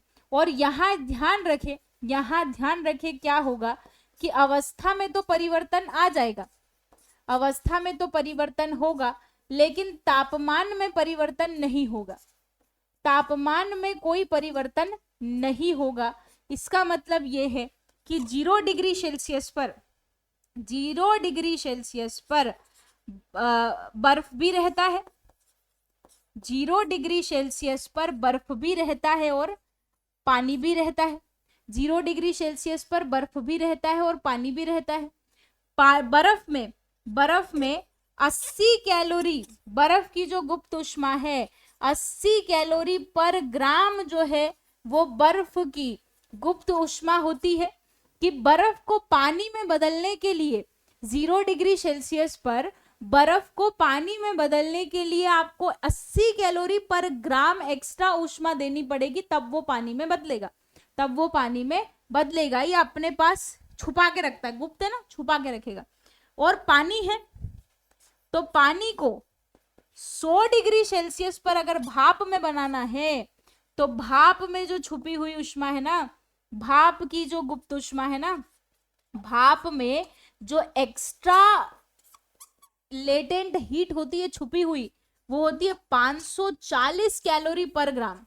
540 कैलोरी बहुत होता है ना, तो एक्स्ट्रा 540 कैलोरी पर ग्राम है, तो ऑब्वियस सी बात है यार, भाप से हाथ ज्यादा चलेगा जल की अपेक्षा। जल में 540 ही, 100 डिग्री सेल्सियस पे सोचो, 100 डिग्री सेल्सियस पे, 100 डिग्री सेल्सियस पर अगर पानी के पास, 100 डिग्री सेल्सियस पर अगर पानी के पास 400 कैलोरी है, 100 डिग्री सेल्सियस पर अगर पानी के पास 400 कैलोरी ऊर्जा है, तो 100 डिग्री सेल्सियस पर भाप के पास कितनी है, 940। 540 और ऐड हो जाएगी 400 में, 540 और ऐड हो जाएगी ना, तो 940 कैलोरी ऊष्मा है इसके पास। मतलब ये तो जलाएगा यार बेटा, है ना, ये तो क्या करेगा, जलाएगा। तो सही बात समझ आई है ना। तो गुप्त उष्मा आपको याद रखनी। अगला देखो, नेक्स्ट क्वेश्चन बोल रहा है कि संतुलित रासायनिक समीकरण में, संतुलित रासायनिक समीकरण में अभिकारक पक्ष व उत्पाद पक्ष में कितनी संख्या समान होती है। संतुलित रासायनिक समीकरण में, संतुलित रासायनिक समीकरण में अभिकारक पक्ष और उत्पाद पक्ष में कितनी संख्या समान होती है। मोल की, अणु की, परमाणु की या फिर आयन की, किसकी संख्या समान होती है। तो जैसे जैसे यहां मैं एक रिएक्शन लिख रही हूं आपके लिए कि नाइट्रोजन है और हाइड्रोजन है, इसने जब क्रिया करी, इसने जब आपस में क्या करी है, क्रिया करी है, तो इसने बनाया है NH3। और अगर मैं इसको बैलेंस कर दूं, क्योंकि रिएक्शन को संतुलित करना बहुत जरूरी है। क्यों जरूरी है, क्योंकि ये द्रव्यमान संरक्षण का नियम है। यहाँ नाइट्रोजन 1 है, यहाँ 2 है, तो ठीक है मैं यहाँ 2 कर दूं। अब यहाँ हाइड्रोजन कितने हो गए, 6, और यहाँ, तो ये हो गई है एक बैलेंस्ड रिएक्शन। और बैलेंस्ड रिएक्शन में कौन रहते हैं समान, परमाणु की संख्या। यहाँ पर अभिकारक जो पक्ष है, ये जो अभिकारक है, ये जो अभिकारक है, रिएक्टेंट है, ये जो अभिकारक या रिएक्टेंट है, और ये क्या है, उत्पाद यानी कि प्रोडक्ट है। इनमें जो परमाणु है, नाइट्रोजन के 2 परमाणु हैं, तो उधर भी नाइट्रोजन के 2 परमाणु हो गए। हाइड्रोजन के 6 परमाणु है, 3 दूनी 6, तो इधर भी हाइड्रोजन के कितने हो गए, 3 दूनी 6 परमाणु। और ऐसा क्यों हुआ है पता है, ऐसा क्यों हुआ है, क्योंकि ये द्रव्यमान संरक्षण का नियम है। तो क्योंकि ये किसका नियम है, तो ये नियम है द्रव्यमान संरक्षण का, द्रव्यमान संरक्षण का ये नियम है ना। Law of conservation of mass है, law of conservation of mass है। और ये law of conservation of mass ये कहता है कि द्रव्यमान का ना तो निर्माण हो सकता है या ना तो सृजन हो सकता है। द्रव्यमान का ना तो सृजन हो सकता है और ना ही इसे नष्ट किया जा सकता है, और ना ही इसे नष्ट कर सकते हैं, ना ही इसे नष्ट कर सकते हैं। इसे केवल एक रूप से दूसरे रूप में बदल सकते हैं। इसे केवल एक रूप से दूसरे रूप में बदल सकते हैं। ठीक है, मतलब मास can neither be created nor be destroyed. द्रव्यमान संरक्षण का ये नियम है। तो जितना द्रव्यमान किसका है, अभिकारक का है, जितना द्रव्यमान किसका है, अभिकारक का है, उतना ही द्रव्यमान किसका होना चाहिए, उत्पाद का भी होना चाहिए। बात समझ में आ गई है। और ये जो द्रव्यमान संरक्षण का नियम है, ये जो द्रव्यमान संरक्षण का नियम है, ये दिया है आपके लेवोसियर भैया ने। और ये वही लेवोसियर हैं जो केमिस्ट्री के जनक हैं।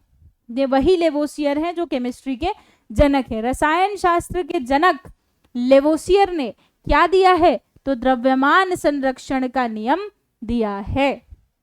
चलो भाई आगे बढ़ते हैं अगले क्वेश्चन की तरफ कि जब 2 इलेक्ट्रॉन एक ही कक्ष में होते हैं तो उनमें क्या पाया जाता है। जब 2 इलेक्ट्रॉन एक ही कक्ष में होते हैं तो उनमें क्या पाया जाता है। एक ही कक्षक में अगर कोई दो इलेक्ट्रॉन्स हैं, ये एक कक्षक है, इसमें दो इलेक्ट्रॉन है, तो इसमें क्या मिलेगा, इसमें मिलेगा विपरीत चक्रण। इसमें क्या मिलेगा, विपरीत चक्रण। मतलब एक अगर कैसा जा रहा है, एक अगर कैसा जा रहा है क्लॉकवाइज, तो दूसरा कैसा जाएगा, एंटी क्लॉकवाइज। दूसरा कैसा जाएगा, एंटी क्लॉकवाइज जाएगा, है ना। और ये बात हमें पता चलती है क्वांटम संख्या से। ये बात हमें किससे पता चलती है, तो ये बात हमें पता चलती है क्वांटम संख्या से या क्वांटम नंबर से। ये बात हमें पता चलती है, किससे पता चलती है ये बात, तो ये बात हमें पता चलती है क्वांटम संख्या या क्वांटम नंबर से। और क्वांटम नंबर का सीधा सा शब्द या सीधा सा अर्थ आप याद रखेंगे। क्वांटम संख्या क्यों होती है, तो इलेक्ट्रॉन की स्थिति, इलेक्ट्रॉन की स्थिति व ऊर्जा दर्शाती है। इलेक्ट्रॉन की स्थिति वह क्या दर्शाती है, ये तो इलेक्ट्रॉन की स्थिति और ऊर्जा दर्शाती है कौन, क्वांटम संख्या। और चार प्रकार की होती है बेटा, कौन कौन सी, तो एक तो होती है मुख्य क्वांटम संख्या, एक तो होती है मुख्य क्वांटम संख्या, प्रिंसिपल क्वांटम नंबर जिसको n से रिप्रेजेंट करते हैं। और ये क्या दर्शाएगी, तो ये इलेक्ट्रॉन की कक्षा की जानकारी देती है। ये इलेक्ट्रॉन की कक्षा, या मैं कह दूं कोश, या मैं कह दूं शेल की जानकारी देती है। इलेक्ट्रॉन की कक्षा, कोश या शेल की जानकारी देती है ना। n बराबर 1 2 3 डैश डैश डैश, या k l m n कुछ भी हो सकती है आगे। तो जैसे यहाँ पर ये क्या है, परमाणु है, और यहाँ ये इसके आसपास क्या है, इसकी कक्षाएं हैं। यहाँ ये इसके आसपास क्या है, कक्षा। तो पहली वाली कक्षा n बराबर 1, दूसरी वाली n बराबर 2, तीसरी वाली n बराबर 4, है ना। तो ये जो मुख्य क्वांटम संख्या है, ये किसकी जानकारी देती है, तो ये इलेक्ट्रॉन की कक्षा की जानकारी देती है। अगली जो कक्षा, अगली जो क्वांटम नंबर आता है, वो आता है दिगंशी क्वांटम नंबर, दिगंशी क्वांटम संख्या या एजीमुथल क्वांटम नंबर, जिसे हम L से डिनोट करते हैं। और L का जो फॉर्मूला होता है वो होता है n-1। L का फॉर्मूला क्या होता है, n-1 याद रखना है। n क्या है, तो n अभी बताया आपको, n अपनी मुख्य क्वांटम संख्या है। n क्या है अपनी, तो n अपनी मुख्य क्वांटम संख्या है। n हमारी प्रिंसिपल क्वांटम नंबर है, मुख्य क्वांटम संख्या है। और ये क्या दर्शाएगी, तो ये दर्शाती है उपकोश की जानकारी। उपकोश या उपकक्षा, उपकोश, उपकक्षा या सबशेल की जानकारी देती है। उपकोश, उपकक्षा या सबशेल की जानकारी देती है। कैसे उपकक्षा, तो आपको पता है कि उपकक्षा कौन सी होती है, तो उपकक्षाएं हमारे पास एसपीडीएफ। उपकक्षा हमारे पास कौन सी है, तो एसपीडीएफ हमारे पास क्या है, उपकक्षाएं हैं। तो आपको पता ही है यहाँ पर कि अगर एस उपकक्षा है, तो एस उपकक्षा के लिए अगर मैं एल बराबर क्या कर दूं, n-1 कर दूं, यानी कि ये क्या हो जाएगा, यानी कि ये क्या हो जाएगा, एस हमें मिलता है पहली कक्षा से, तो 1-1 यानी कि एस के लिए एल का मान कितना हो जाएगा, 0। पी के लिए एल का मान कितना हो जाएगा, तो पी के लिए एल का मान कितना हो जाएगा। पी उपकक्षा हमें कहां से मिलती है, पी उपकक्षा, ये नाभिक है, ये इसकी क्या है, कक्षाएं हैं। ये इसकी कक्षा, ये पहली कक्षा, ये दूसरी, ये तीसरी, ये चौथी, ये पांचवी। यहाँ पे हमको कौन सी उपकक्षा मिलेगी, एस, यहाँ पी, यहाँ डी और यहाँ एफ। मतलब यहाँ एस भी मिलेगी, हालांकि ऐसी बात नहीं है, लेकिन शुरुआत की मैं बात कर लूं तो एस पी डी एफ मिलेगा। तो दूसरी कक्षा से जब ये मिल रहा है तो 2-1 यानी कि एल के लिए, यानी कि पी के लिए एल का मान कितना हो जाएगा, 1।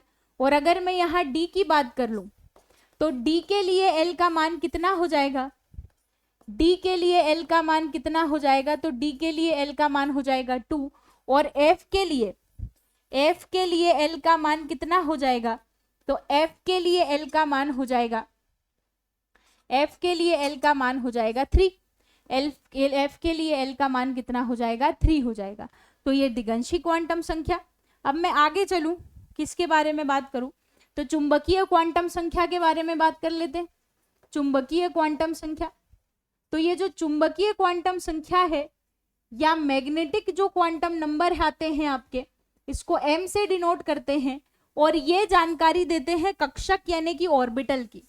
ये जानकारी देते हैं किसकी, तो कक्षक यानी कि ऑर्बिटल की जानकारी। इलेक्ट्रॉन के कक्षक यानी कि ऑर्बिटल की जानकारी आपको मिलेगी यहाँ से। कैसे मिलेगी समझना, कैसे मिलेगी आप समझना। तो यहाँ मैं आपको एक फ्लो चार्ट बनाती हूँ।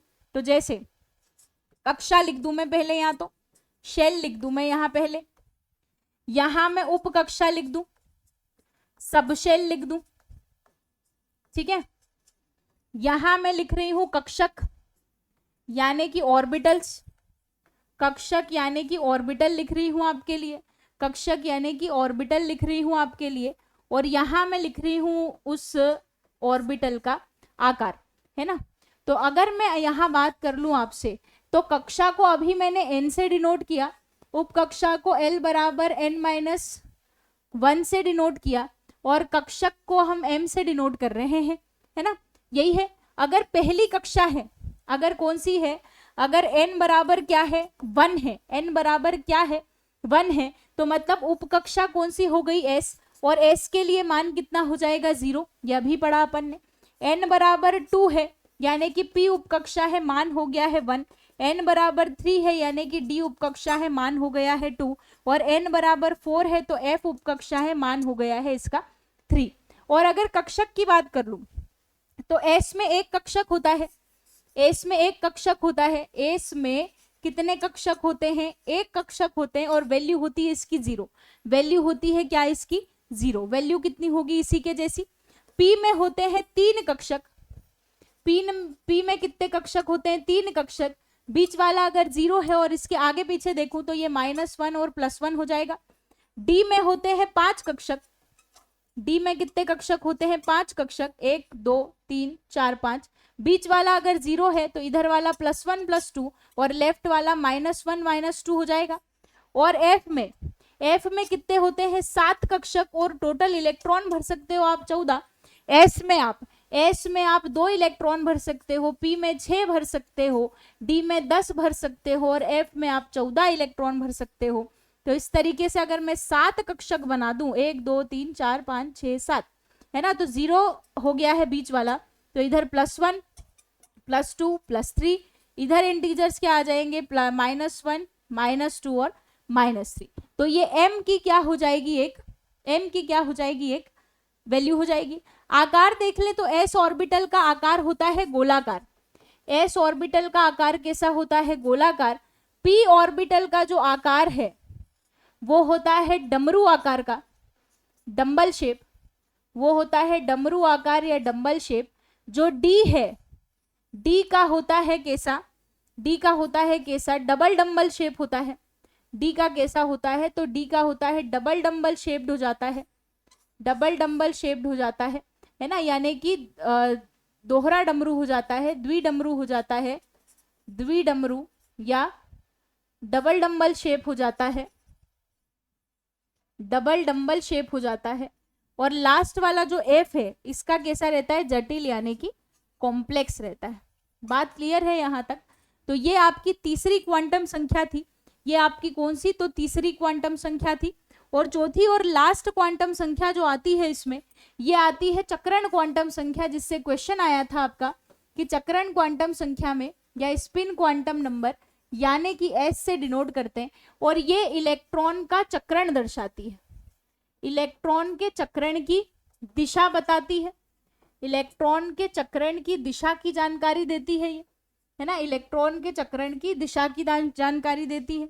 और आपको पता ही है कि एक कक्षक में आप 2 इलेक्ट्रॉन भर सकते हो विपरीत चक्रण वाले। तो अगर चक्रण कैसा है, अगर चक्रण घड़ी की दिशा की तरफ है, घड़ी की दिशा की तरफ है यानी कि क्लॉकवाइज है, दक्षिणावर्ती है। अगर इसका चक्रण कैसा है, इसका चक्रण अगर दक्षिणावर्ती है यानी कि क्लॉकवाइज है, यानी कि घड़ी की दिशा की तरफ है, तो s का मान हो जाएगा +½ और अगर इसका चक्रण वामावर्ती है, अगर इसका चक्रण वामावर्ती है, यानी कि अगर काउंटर क्लॉकवाइज है, तो s का जो मान है वो हो जाता है -1/2। s का मान कितना हो जाता है? -1/2। घड़ी की दिशा में और घड़ी की दिशा के अगर विपरीत है तो इस तरीके से चक्रण क्वांटम संख्या आपकी देखने को मिल जाती है। थोड़ा सा अगर मैं इसके उदाहरण की बात और कर लूं आपसे कि इतना बताया है मैम तो उदाहरण बता दो, तो उदाहरण देखो इसका कि मान लो मैं बोल रही हूं कि नाइट्रोजन का होता है 7 और यहां मैं लिख दूं कोई एक कक्षक है ना, जैसे मैंने लिख दिया 1s2 2s2 और 2p3 है ना, इस तरीके से मैंने लिखा और कहा कि इसमें जो इलेक्ट्रॉन है 2s2 में जो इलेक्ट्रॉन है इसकी चारों क्वांटम संख्या बताओ, तो n तो क्या दर्शा देगा 2, जो आगे वाला नंबर है वो क्या दर्शा रहा है? कक्षा की दिशा, कक्षा दर्शा रहा है तो 2 हो जाएगा, है ना। l क्या दर्शा रहा है? l क्या दर्शा रहा है? तो देखो s है, l क्या दर्शा रहा है? उपकक्षा, और s के लिए l का मान कितना हो जाता है? 0 हो जाता है। अब यहाँ पर कौन है? s ही है, s है, तो m के लिए भी मान कितना हो जाएगा? 0। लेकिन s के लिए चूंकि 2 इलेक्ट्रॉन है, चूंकि यहाँ 2 इलेक्ट्रॉन है तो एक पॉजिटिव एक नेगेटिव, तो s का मान एक के लिए तो +1/2 हो जाएगा और एक के लिए क्या हो जाएगा? -1/2 हो जाएगा, है ना। चलो अगले क्वेश्चन की तरफ आगे बढ़ते हैं। तो गैसोहोल क्या है? बताइए मुझे कि गैसोहोल क्या होता है? गैसोहोल क्या है? गैसोहोल क्या है? तो गैसोहोल जब मैं आपको ऑर्गेनिक केमिस्ट्री पढ़ा रही थी, जो आपकी यूनिट है हाइड्रोकार्बन्स, हाइड्रोकार्बन्स में मैंने गैसोहोल के बारे में आपको बताया था। हाइड्रोकार्बन्स में मैंने गैसोहोल के बारे में आपको बताया था। क्या बताया था मैंने गैसोहोल के बारे में आपको? कि गैसोहोल क्या है? तो 10% इथाइल अल्कोहल, 10% इथेनॉल और 90% जब पेट्रोल मिलता है तो उसको कहते हैं गैसोहोल। तो उसको क्या कहते हैं अपन? गैसोहोल कहा जाता है। और अगर आप 20% इथेनॉल मिला लेते हैं, अगर आप इसमें 20% इथेनॉल और 80% पेट्रोल मिला देते हैं तो इसको हम कहते हैं पावर अल्कोहल। इसको हम क्या कहते हैं? इसको हम कहते हैं पावर अल्कोहल। और दोनों से ही क्या होता है? दोनों से ही इंजन की क्षमता बढ़ जाती है। इंजन की क्या बढ़ जाती है? जो प्रदर्शन होता है, इंजन का प्रदर्शन बढ़िया हो जाता है। इंजन का प्रदर्शन बढ़िया हो जाता है ना, इंजन का प्रदर्शन बढ़िया हो जाता है। तो इथाइल अल्कोहल और पेट्रोल, इथाइल अल्कोहल और पेट्रोल क्या कहलाता है? गैसोहोल कहलाता है। इथाइल अल्कोहल और पेट्रोल क्या कहलाता है भाई? तो गैसोहोल कहलाता है। अगले क्वेश्चन की तरफ आगे बढ़ते हैं। एलिसा परीक्षण किसके लिए निर्देशित है? एलिसा परीक्षण किसके लिए निर्देशित है? एलिसा परीक्षण किसके लिए निर्देशित है? बताओ। एलिसा परीक्षण किसके लिए निर्देशित है? जल्दी जल्दी से बताएंगे मुझे आंसर आप लोग।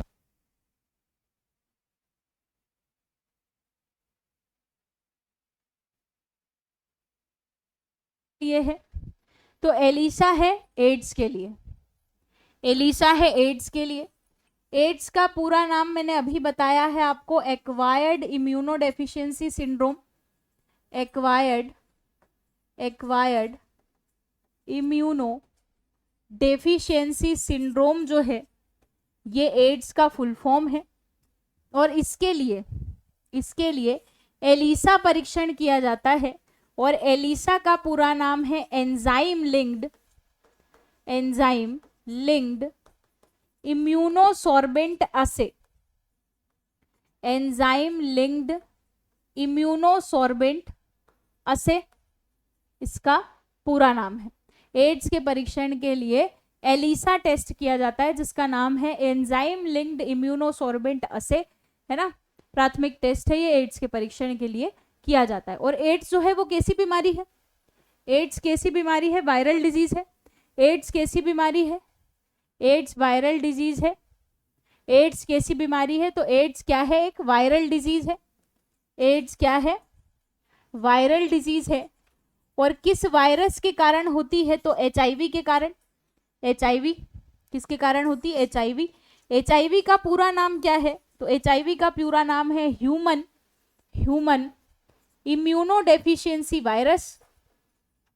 ह्यूमन इम्यूनोडेफिशिएंसी वायरस इसका पूरा नाम है। और एक चीज याद रखना है कि एड्स में होता क्या है? तो एड्स में एक्चुअली प्रतिरक्षा प्रणाली कमजोर हो जाती है। एड्स में हमारी जो प्रतिरक्षा प्रणाली है, एड्स में हमारी जो प्रतिरक्षा प्रणाली है यानी कि इम्यूनिटी जो है ये कमजोर हो जाती है, बहुत ज्यादा वीक हो जाती है, तो उसको कहते हैं एड्स। और स्पेशली किसकी कमी हो जाती है? तो इसमें लिम्फोसाइट WBC की कमी हो जाती है। इसमें लिम्फोसाइट WBC की कमी हो जाती है, जिसकी वजह से हमारी प्रतिरक्षा प्रणाली बहुत कमजोर हो जाती है। और प्रतिरक्षा प्रणाली जब किसी व्यक्ति की एड्स की वजह से या HIV की वजह से बहुत कमजोर हो जाती है, तो छोटे से छोटा रोग जो हम हंसते खेलते निकाल देते हैं, सर्दी जुकाम जैसा रोग, वो भी इनके लिए घातक साबित हो सकता है, क्योंकि प्रतिरक्षा प्रणाली बहुत ज्यादा कमजोर हो गई है। अगला देखो क्वेश्चन कि निम्नलिखित में से रेडियो सक्रियता का मात्रक कौन सा है? निम्नलिखित में से रेडियो सक्रियता का मात्रक कौन सा है? तो सबसे पहली बात तो मैडम रेडियो एक्टिविटी या रेडियो सक्रियता होता क्या है? तो रेडियो, अच्छा वो बोल रहा है कौन सा नहीं है ना, मात्रक कौन सा नहीं है बोल रहा है बेटा, ठीक है, मात्रक कौन सा नहीं है? तो यहां आ जाएगा आइंस्टीन इससे कोई रिलेटेड नहीं रखता। याद रखेंगे रेडियो सक्रियता की खोज, रेडियो सक्रियता की खोज का जो श्रेय है वो किसको जाता है? हेनरी बेकुरल को जाता है ना। अल्फा बीटा गामा कणों की जानकारी किसने दी? तो जानकारी हमको दी रदरफोर्ड ने। और मैडम क्यूरी ने क्या करा? क्यूरी मैडम ने करा है रेडियो एक्टिविटी नाम दिया है। क्यूरी मैडम जो है इन्होंने रेडियो एक्टिविटी नाम दिया है। रेडियो एक्टिविटी शब्द किसने दिया है? मैडम क्यूरी ने दिया है। और रेडियो एक्टिव क्या है? तो जिन परमाणु का नाभिक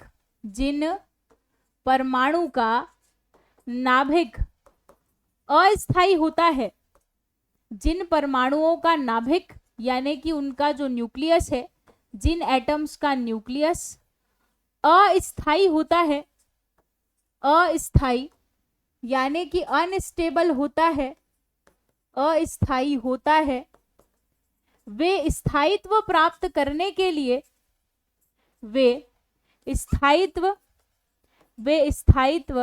या स्टेबिलिटी, स्थायित्व प्राप्त करने के लिए अल्फा बीटा गामा किरणों का या कणों का उत्सर्जन करते हैं, एमिशन करते हैं। और यही उत्सर्जन रेडियो सक्रियता कहलाता है। यही उत्सर्जन क्या कहलाता है? रेडियो सक्रियता, यानी कि रेडिएशंस को एक्टिव करने के लिए, रेडिएशन को एमिट करने के लिए एक्टिव हो जाना, है ना, तो रेडियो सक्रियता कहलाता है। और याद रखेंगे कि अल्फा कण का अगर उत्सर्जन हुआ है, अगर अल्फा कण का उत्सर्जन हुआ है तो परमाणु क्रमांक 2 कम हो जाएगा। परमाणु क्रमांक में 2 की कमी होगी, 2 की कमी। और परमाणु द्रव्यमान में 4 की कमी होगी, परमाणु द्रव्यमान में 4 की कमी। और अगर बीटा का उत्सर्जन हुआ है तो परमाणु क्रमांक जो है ये 1 बढ़ जाएगा और द्रव्यमान में कोई परिवर्तन नहीं आएगा, द्रव्यमान में परिवर्तन नहीं होगा, द्रव्यमान में परिवर्तन नहीं होगा। और अगर गामा कण निकला है, गामा कण, तो कोई परिवर्तन नहीं होगा, ना तो क्रमांक में ना द्रव्यमान में कोई परिवर्तन नहीं होगा। ऐसा क्यों? तो ऐसा इसलिए क्योंकि गामा कण रेडिएशन के फॉर्म में निकलते हैं, किरणों के फॉर्म में निकलते हैं, तो इसीलिए वहां पर ना द्रव्यमान आता है और ना ही कोई क्रमांक में कमी आती है। तो जैसे अगर मैं एक बात करूं कि ये कोई ए एलिमेंट है, ये कोई ए क्या है, एलिमेंट है, इसका क्रमांक है मान लो 8, इसका क्रमांक है मान लो 8 और इसका द्रव्यमान है मान लो 16, ठीक है।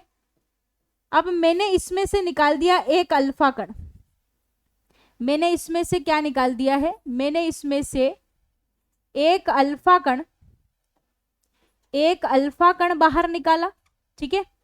तो क्या बचेगा, और अगर इसी में से मैं एक बीटा कण बाहर निकाल दूं तो क्या बचेगा। तो देखो पहले बीटा कण निकाल लेते हैं अपन, है ना।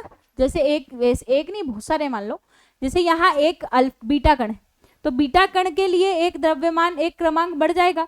तो जब इसमें से एक क्या निकलेगा, बीटा कण बाहर निकलेगा, तो एक बीटा कण के बाहर निकले पर इसका जो द्रव्यमान, जो नया तत्व बनेगा बी, उसमें से द्रव्यमान में तो एक बढ़ जाएगा, यानी 9 हो जाएगा क्रमांक, और द्रव्यमान में कोई फर्क नहीं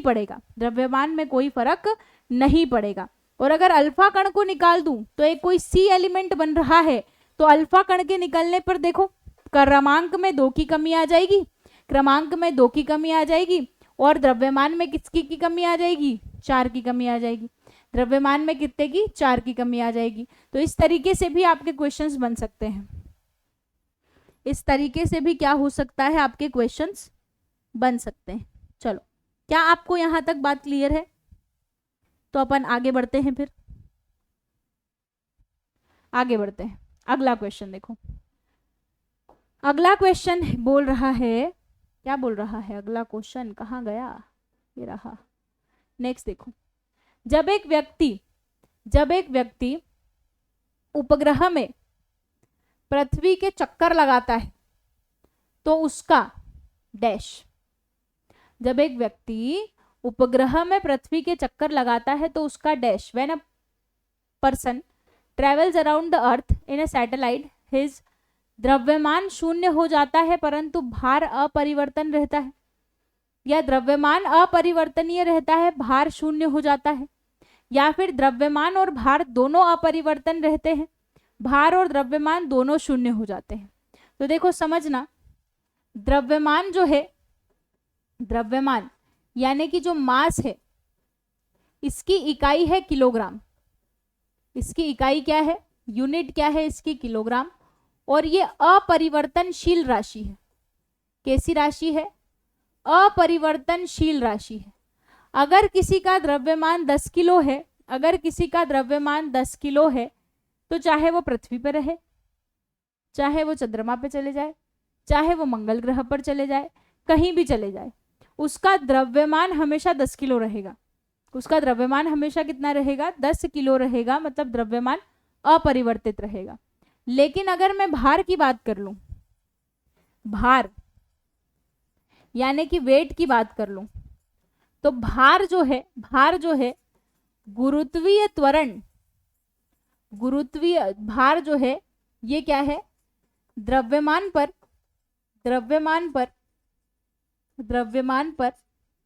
गुरुत्वीय त्वरण द्वारा लगाया गया बल है,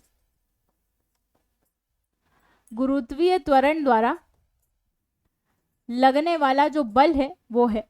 तो भार क्या हो जाता है, m इंटू जी, भार क्या हो जाता है, m इंटू जी, और भार की जो इकाई होती है वो होती है न्यूटन, भार की इकाई क्या हो जाती है, न्यूटन हो जाती है, भार की इकाई क्या होती है, न्यूटन।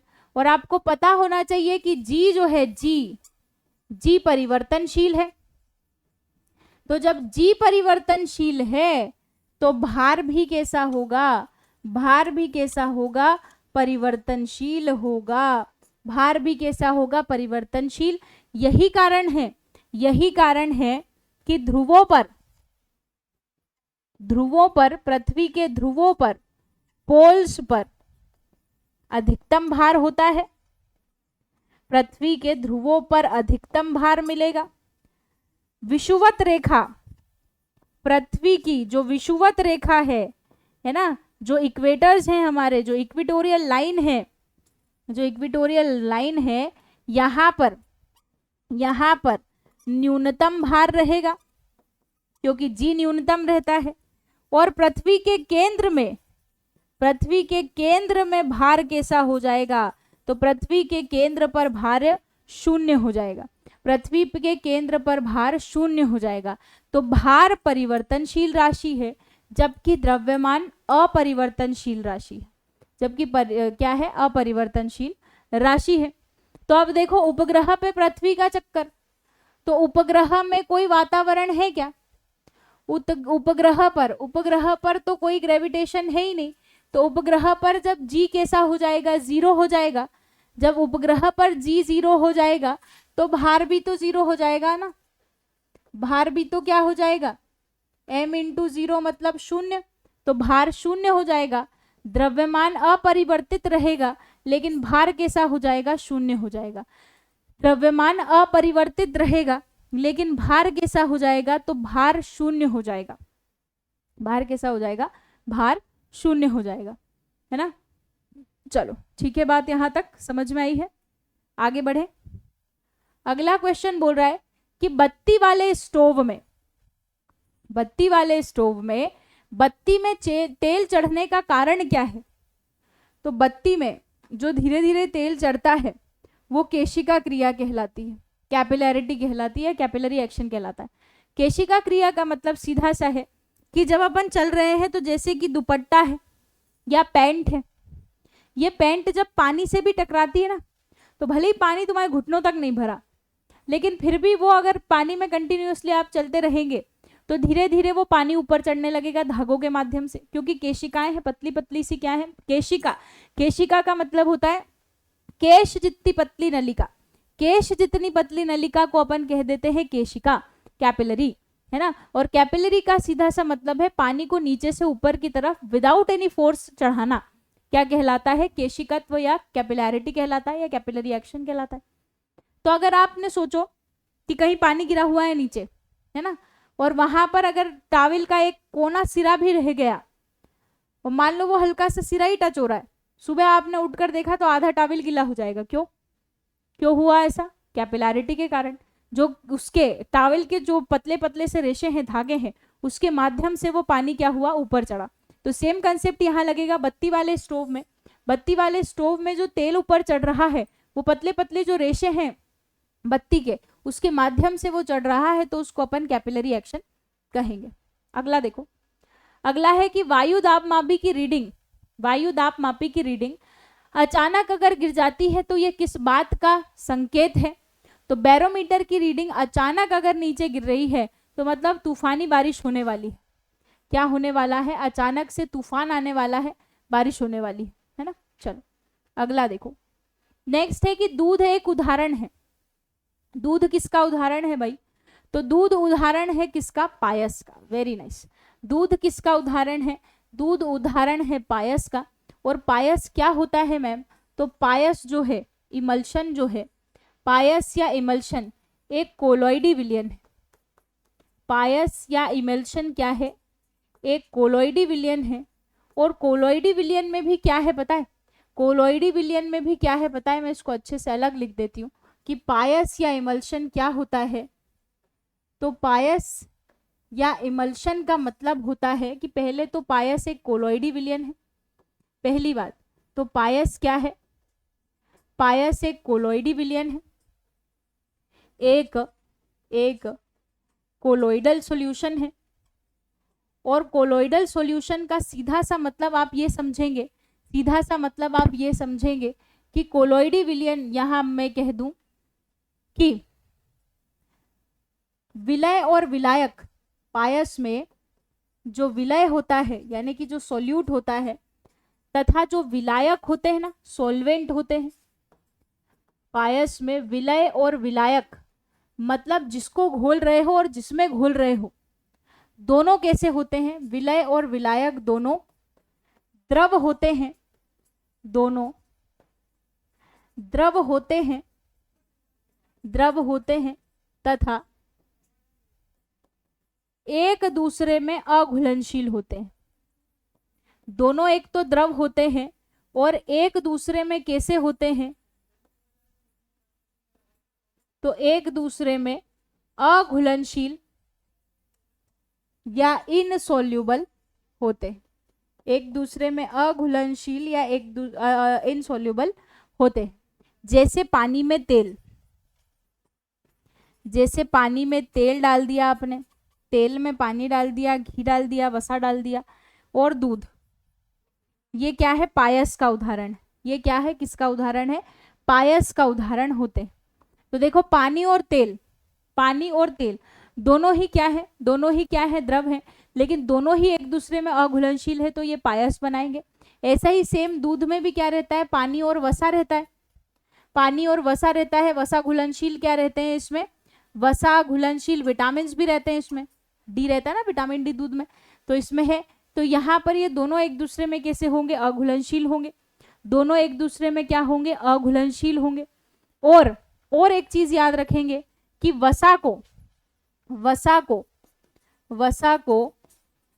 किसी द्रव में घोलना, वसा को किसी द्रव में घोलने की जो प्रक्रिया है, वसा को किसी द्रव में घोलने की जो प्रक्रिया है, ये कहलाती है पायसीकरण। ये क्या कहलाती है? तो ये कहलाती है पायसीकरण, यानी कि इमल्सिफिकेशन। ये क्या कहलाती है? तो ये पायसीकरण या इमल्सिफिकेशन कहलाती है।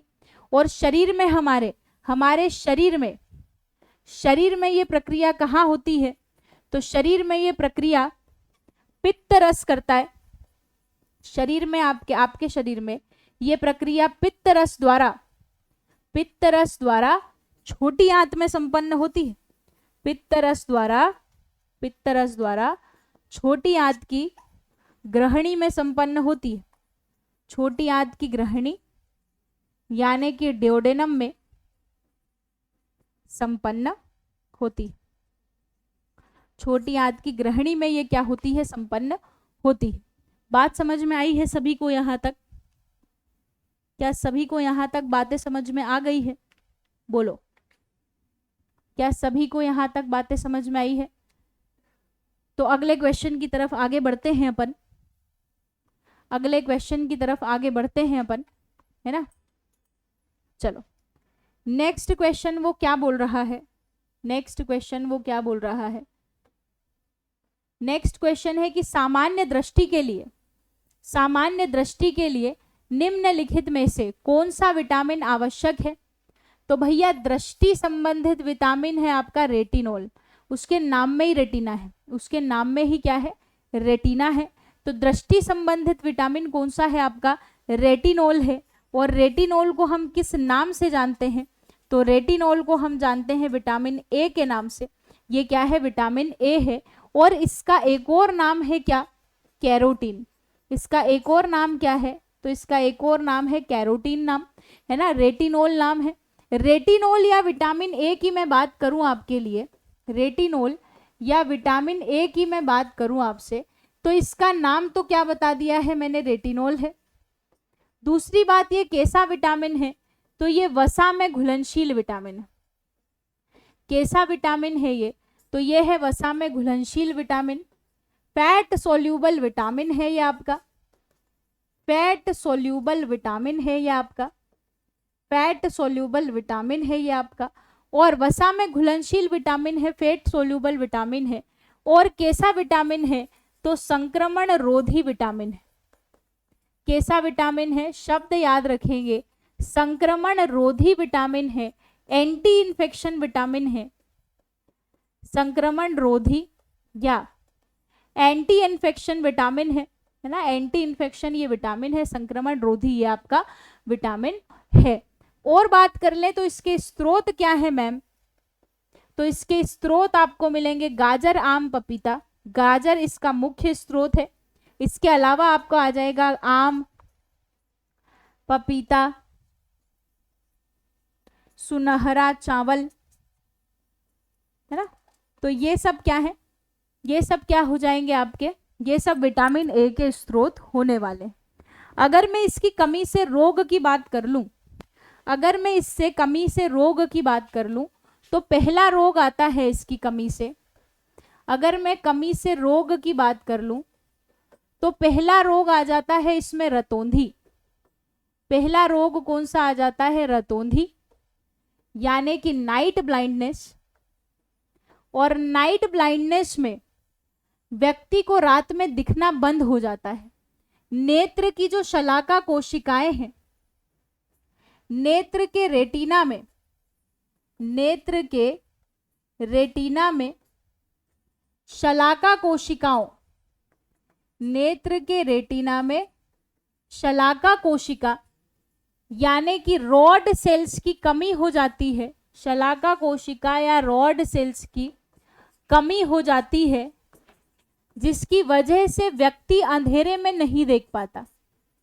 जिसकी वजह से क्या होता है? तो व्यक्ति अंधेरे में नहीं देख पाता। व्यक्ति अंधेरे में नहीं देख पाता तो उसको कहते हैं क्या? उसको कहते हैं क्या? तो उसको कहते हैं रतौंधी। उसको कहते हैं रतौंधी। मैडम शलाका कोशिकाएं क्या है? तो जब लाइट बंद हो जाती है, अंधेरा हो जाता है, तो भी आप जो हल्का हल्का देख पाते हैं वो शलाका कोशिकाओं के कारण देख पाते हैं। वो किसके कारण? शलाका कोशिकाओं के कारण देख पाते हैं। दूसरा रोग इसकी कमी से होता है जीरोफ्थेल्मिया। दूसरा रोग होता है इसकी कमी से जीरोफ्थेल्मिया। और जीरोफ्थेल्मिया में क्या होता है? तो जीरोफ्थेल्मिया में कॉर्निया में छाले पड़ जाते हैं। जीरोफ्थेल्मिया में नेत्र का जलोद, नेत्र में एक पदार्थ होता है जलोद, या इंग्लिश में कहते हैं एक्वस ह्यूमर। तो नेत्र का जलोद सूख जाता है। नेत्र का जलोद सूख जाता है, जिसकी वजह से कॉर्निया में छाले हो जाते हैं। जिसकी वजह से कॉर्निया में या आंखों में छाले हो जाते हैं, और इसी को क्या कहते हैं अपन? जीरोफ्थेल्मिया। और तीसरा रोग इसमें आता है, तीसरा रोग इसमें आता है कीरेटोमलेशिया। तीसरा रोग आता है इसमें कीरेटोमलेशिया। कीरेटोमलेशिया में क्या होता है? कॉर्निया की भित्ति फट जाती है। कीरेटोमलेशिया में क्या होता है? कीरेटोमलेशिया में कॉर्निया की भित्ति फट जाती है। कॉर्निया की भित्ति फट जाती है तो वो कीरेटोमलेशिया। कॉर्निया की भित्ति फट जाती है तो उसको क्या कहते हैं अपन? कीरेटोमलेशिया कहा जाता है। जैसे ये कीरेटोमलेशिया है, अगर भित्ति फट जाएगी तो एक्वस ह्यूमर बाहर आ जाएगा। एक्वस ह्यूमर बाहर आ जाएगा, है ना, तो उसको कहते हैं कीरेटोमलेशिया। तो ये थे हमारे विटामिन संबंधित रोग। विटामिन संबंधित में भी मैंने विटामिन ए से संबंधित रोग बताया है, ए से संबंधित रोग बताए हैं। आगे की अगर मैं बात करूंगी तो आपको ये ध्यान रखना है कि आगे क्वेश्चंस, या मैं यूं कहूं कि ये वाला जो क्वेश्चन अपन ने देखा है, ये वाला जो क्वेश्चन अपन ने देखा है 18th वाला, इस क्वेश्चन से मैं वापस रिपीट करने वाली हूं। तो सारे के सारे विटामिन्स जो है मैं आपको कवर करवाऊंगी, और सारे विटामिन्स हम कवर करेंगे। और आज की कक्षा जो है हमारी वो मैं यहीं पर समाप्त करना चाहूंगी। समय हो चुका है समाप्त, है ना। और यहाँ आप ध्यान देंगे कि राखी के लिए स्पेशल ऑफर्स चल रहे हैं आपके 8 से 12 अगस्त तक, जिसमें हर एक कोर्स पर या ऑनलाइन कोर्सेस और टेस्ट सीरीज में आपको 20% तक की छूट मिल रही है। और एमपीटेट वर्ग 3 चयन परीक्षा जो है, अगर इसकी स्पेशल बैच आप देखना चाहते हैं तो 1 से 8 बजे तक देख सकते हैं। 1 से 8 बजे तक लग रही है ऑफलाइन बैच, आप देख सकते हैं। और 10 अगस्त को आपका सुबह 10 बजे फ्री मॉक टेस्ट होने वाला है, जो सभी के लिए फ्री है। एमपीटेट वर्ग 3 कंप्लीट ऑनलाइन कोर्स जो है वो 499 में अवेलेबल है। और यहाँ आप प्रैक्टिस ऑनलाइन बैच भी परचेज कर सकते हैं। साथ में जो आपकी जो टेस्ट सीरीज चल रही है, टेस्ट सीरीज में ऑनलाइन टेस्ट सीरीज आपकी अवेलेबल है 199 रुपीज में। यहाँ आपकी प्रिंटेड बुक भी आ चुकी है, आप परचेस कर सकते हैं। और अगर व्यापम फाउंडेशन का ऑनलाइन कोर्स परचेस करना चाहते हैं तो अवेलेबल है मात्र 1499 रुपए में, आप परचेस यहाँ पर कर सकते हैं। और अगर बैच से रिलेटेड कोई भी प्रकार की अगर आपको परेशानी है, क्वेरी है, तो आप इस हेल्पलाइन नंबर पे कॉल करके पूछ सकते हैं। तो कक्षा को करेंगे यहीं पर समाप्त, मिलेंगे नए सेशन में धमाकेदार क्वेश्चंस के साथ। तब तक के लिए बहुत खुश रहिए, बहुत सारी पढ़ाई करते रहिए। धन्यवाद, थैंक यू सो मच।